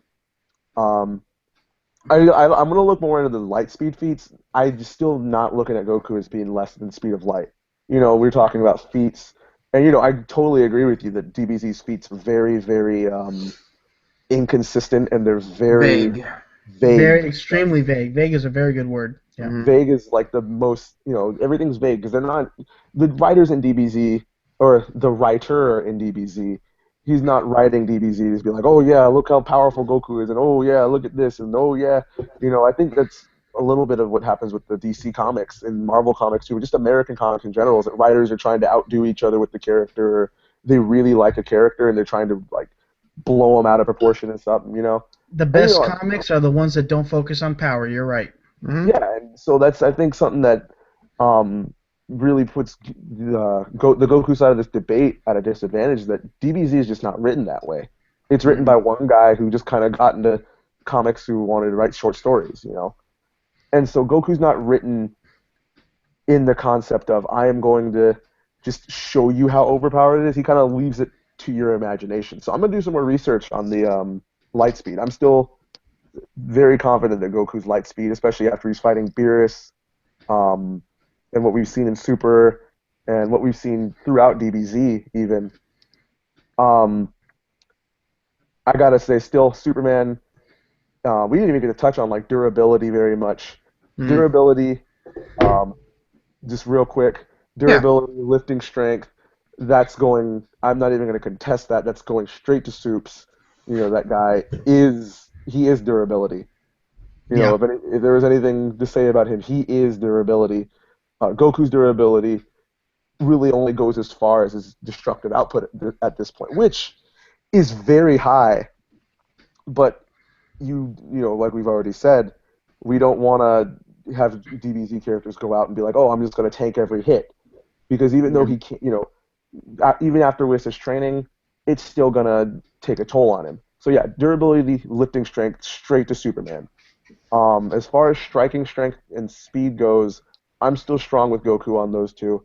And being that this is a fight, I'm going to go with Goku as far as the striking force and the speed and what's going on in the fight. Those two, combined with the fact that he can sense Superman, which is something that I don't think Superman has the ability to do, if I recall correctly, unless I just missed a comic where he's done this. He can. He can see your soul. He can see your soul? Okay. So fucking weird, but he can see your soul. It's so weird. Now, can he see it or can he sense it? Because that's both. Those are different things. He can do both. Okay.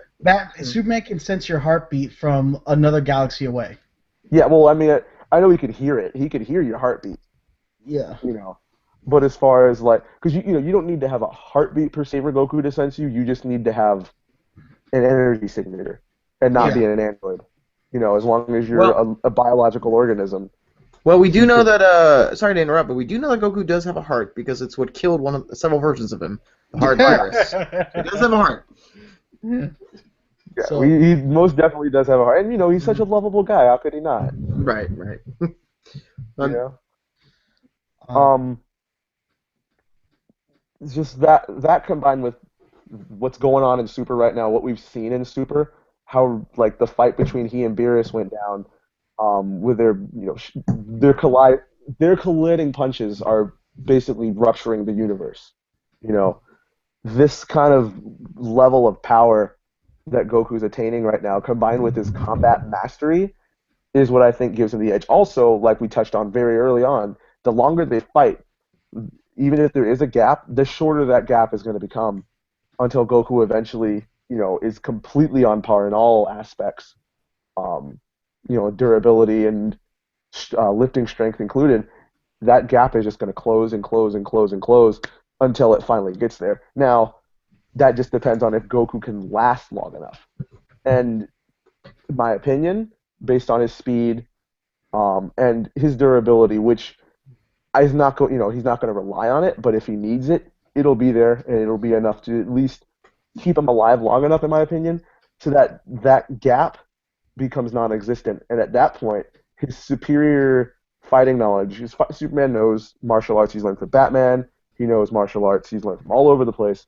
Goku spent several years in Otherworld just, I'm just going to go train. I'm going to train with this guy. I'm going to train with this guy. And he's been learning martial arts his entire life.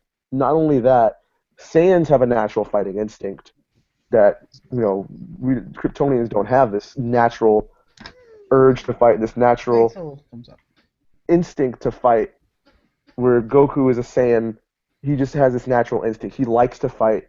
He has an instinct for it. He has a knack for it. The same way, like, you get a kid who has an instinct for running, a kid who's just really good at running all through his life, or you get a kid who's really good at I don't know, math their entire life. They're just gifted with it. Goku is naturally gifted as a fighter, and I think that that natural gift, um, his speed, his durability, and then if he can make that use those his speed and his durability to allow himself to last, where his Saiyan biology is going to close that gap, I think that's going to give him the edge and let him overtake Superman in a neutral fighting zone. Under the Okay. yellow sun, he is screwed. Okay. And now let's give it on to Chris now. All right. I just want to point out a couple things that kind of defeats your argument. That's bold. You gave Superman the automatic complete. You gave him the edge for strength and durability, and then stated that durability is equal to damage output. So if Superman vastly outmatches him in durability, he automatically vastly outmatches him in damage output by your own admittance. Okay, so that's just a miscommunication on that one. So Yeah. Superman's durability is higher than Goku's. Okay. Mm-hmm. Goku's durability is still high, and his durability can only go as high as his damage output. That concept comes from the fact that his durability is based on his ki, as is his damage output. Well, it's also the whole I forget the law of physics that goes for every action comes an equal reaction. Newton's Which second is, law. Yeah, Newton's second law. Thank you. I screwed that up because you also have Superman's heat vision, which is his energy output, which is not. It's really just heat, tremendous heat, and you forget if his durability is that high and he's able to do it, he can also do that to Goku. Also, another thing that you mentioned is that you haven't found the lightspeed feats that are functional. And even if you had, because I've already listed one for you, one that Whis did, someone vastly faster than Goku, and his speed still wasn't faster than Superman's. It's actually very subpar compared to Superman's. So if Superman is already tremendously faster, he already has much better striking strength because of the mass that he has, because he has so much mass, then that means his mass, his metaphysical mass to give him his super strength, plus his tremendous speed automatically gives him better striking force. So he wins in striking automatically. As for your combat experience, okay, I will give you the fact that Saiyans are more bred to combat than Kryptonians, even though Kryptonians are an extreme warlike race. That's why the Guardians of the Universe let Krypton die. Not only did they let Krypton die, they made the Draxamites, which are genetic cousins of Kryptonians, they made them extremely xenophobic so that they would not leave their planet, because now you have an entire race of people just as strong as Superman. That was explained in Sodom Yat's origin, my second favorite Green Lantern, also known as I believe the second host for Ion. Fantastic story, by the way. And they're extremely warlike too. Then there's also the New Krypton story arc in DC, where the Kandorians became normal sized, and Superman became the leader of their military. They're extremely well organized and they're very warlike. The majority of them are scientists, but their military is still pretty messed up. They're Zod. But that's their race. Superman, Goku's been training, let's say, from the moment he was born, and I'm going to say Goku's 50 years old. No, you can actually get his actual age if you give me a second. I can get you, because they have a timeline for Dragon Ball. But let's say he's 50 years old. Okay. 50 years. Did we forget the storyline that didn't get written out, where Superman and Wonder Woman were fighting demons for 1,000 years with Thor? Mm-hmm. That didn't get written out. They just traveled back in time. Mm-hmm. That's 1,000 years of combat experience against mythical creatures that can harm Superman. Oh, that's a great, interesting, sort of BS way to get a ridiculous amount of experience. But it happened. Yeah, I mean, look at Doctor Doom. Traveled back in time to learn all it was about magic, and then made himself immortal so that he can age the regular way back to the regular time period. Yeah, Masters of Doom. It's one of my Yeah, favorite Doom things. That one feat is the reason why I have him above Batman and Prep. I yeah, always that beats him. he is quite literally the one guy that goes, "I think I'll be immortal today if I'm going to Yeah. copy from Death Battle." That's like my favorite line that they've said. But Mhm. Superman has 1,000 years of combat experience with a god. Sorry, Wonder Woman's now a god now with Okay. two gods. Yeah, Wonder Woman's the god of war now. So that's two gods that he trained with for 1,000 years in ancient combat, and it wasn't practicing and training. It was legitimately, if I fuck up today, I won't live tomorrow. Mhm. Well, I gotta say we've covered a tremendous amount tonight. Maybe we should have a second one of these because Super is going to be changing a lot. We're going to be learning more about the abilities of Super Saiyan God, Super Saiyan, or Super Saiyan Blue, which I'm looking forward to them just calling it that from here on out. I'm so happy when they said that. Yeah, so much Super easier. Saiyan Blue. Oh my, it's almost worse. I know. I don't. It doesn't sound as cool, but it's a lot easier on the voice. I've seen Yeah. those like on the Dragon Ball fan and wiki. Oh my Oh, I god. know. Yeah, that's the one where like Oh, it turns females into females into yeah males. Oh yeah. man, that's terrible. So Oh, awful. So yeah, I know what you mean. Or like the Super Saiyan pink ones turns guys to girls, and it was real funny because the pink one oh makes your power go down too. It's like, why would yeah, you use it? and also yeah, there's that one. Yeah, it's like or there's another one where it's like it was some weird Super Saiyan form, and it's like Goku or someone gained 25 times their power level, which is half of Super Saiyan. So why would you bother? Like why don't you just do Super Saiyan then? But Yeah. yeah, Isn't the that fan that stuff's that terrible. that, that false Super Saiyan from Dragon Ball Z movie 4 or 5? That's not this stuff. This is this horrible fan Yeah, wiki. it's like a fan and wiki. Oh my god. The It's blue one's is like a terrible. level of Is like this is where like Super Saiyan 5 comes from? Is it like it's continuing off worse of than that. AF? Oh, it's so much worse than that. It's this is like the levels of like it's like the levels of like My Immortal kind of stuff. Yeah. And, It's atrocious. Whoa, I can't believe you said My Immortal. oh yeah, no, it's bad. Yeah. It's bad. Yeah. Well, See, I think honest to God, the worst part about about Dragon Ball Z are the fans that really don't know much about Dragon Ball Z. I swear to God, every time I see Brawly versus anyone past the Cell Saga, it's like, you're new to Dragon Ball Z, aren't you? you must be new here. Yeah. Yeah. But let's actually. These are great topics for further discussions. I think we should have a Broly Tard one. We should have one about I want to the so bad. fandoms. Yeah, and definitely have some stuff about Broly's powered Super. maximum, isn't it? Right. Right. Yeah, Oh, Maximum doesn't go as far as it used to. Yeah. No, I like that joke. Still has some mileage left to it. The maximum, and I'm okay with that one.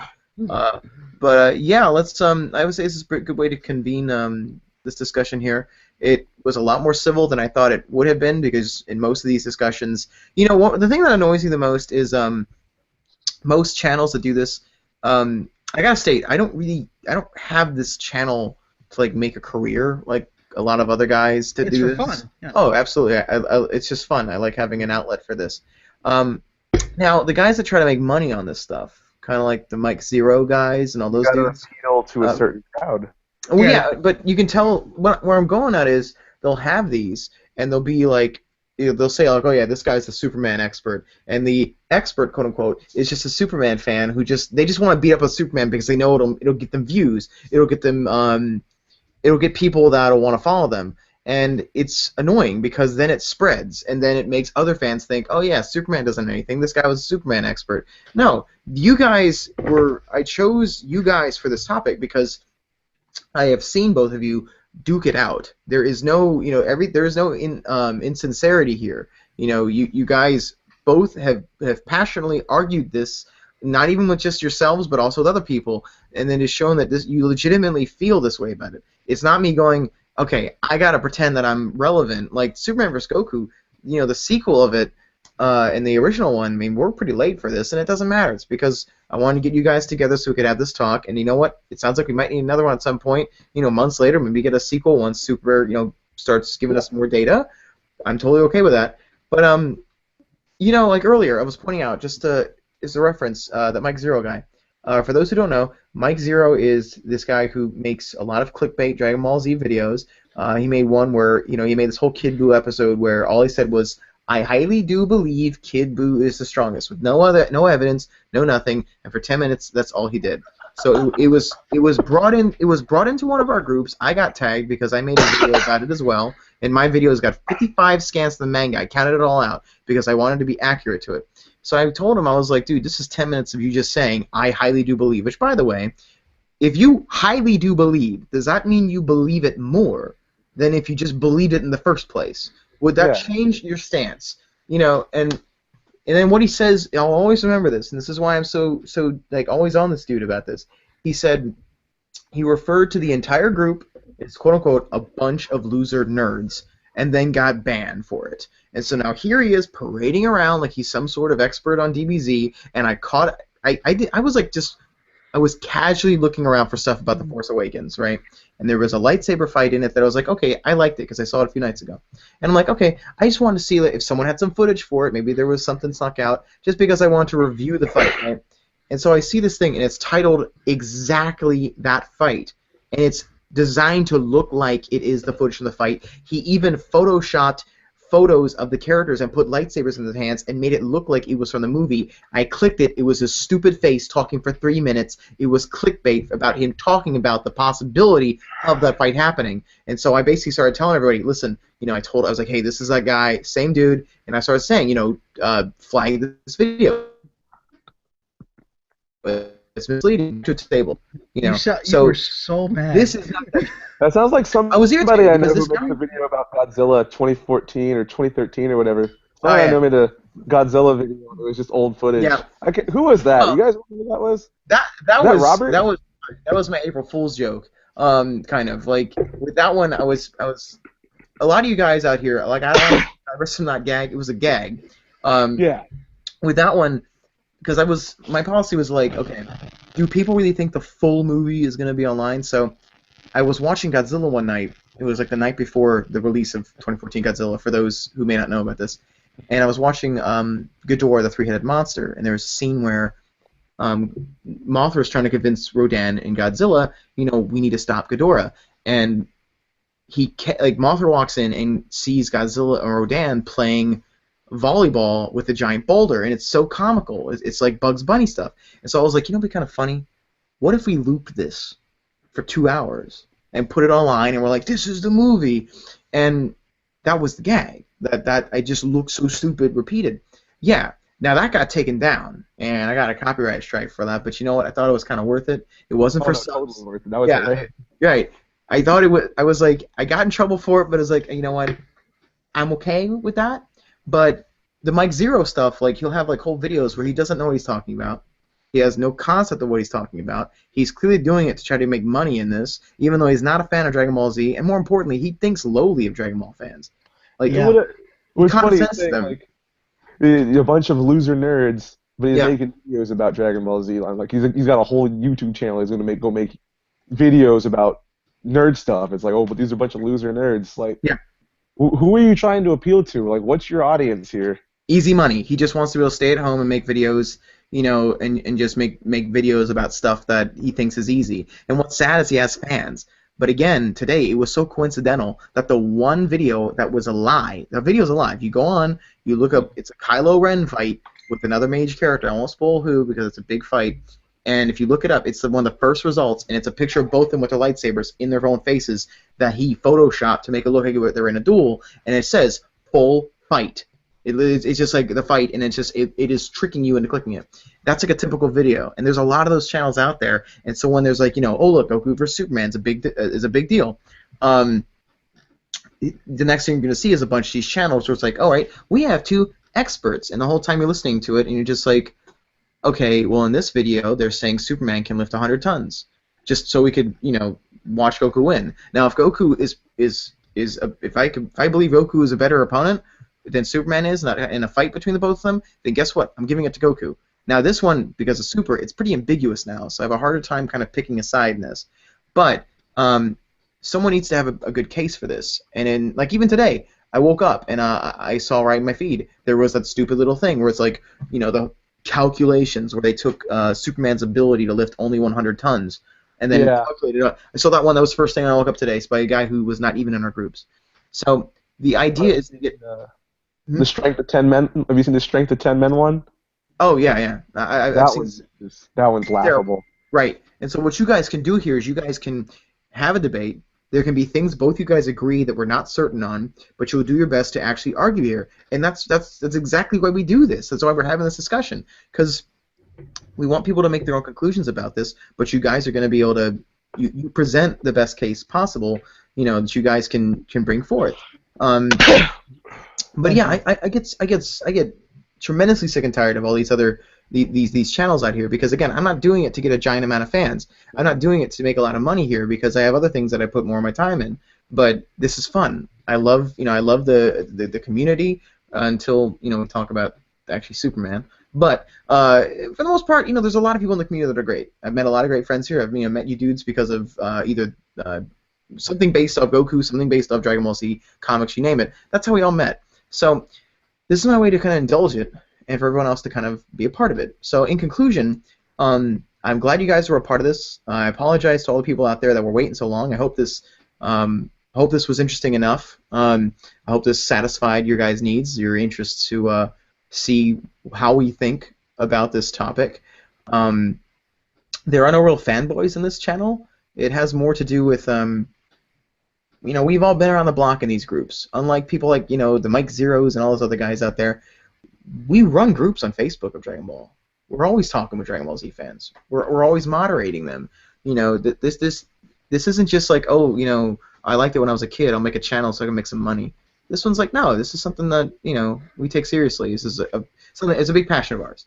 So yeah. Anyways, yeah, I really appreciate you guys being a part of this. I really appreciate people that were tuning in for this, and I look forward to those who are not tuning in live right now. We're probably gonna get a lot more people that are gonna be watching it by just watching the non-live feed. So for those just tuning in on either live or otherwise, I hope you had a great time watching or listening to this. And let me know if you'd like to hear another one or other topics you'd like us to cover. And you guys, thanks again for joining me and making this possible. Yeah, no problem, man. No problem. Cool. Catch you guys later. All right, I'm out.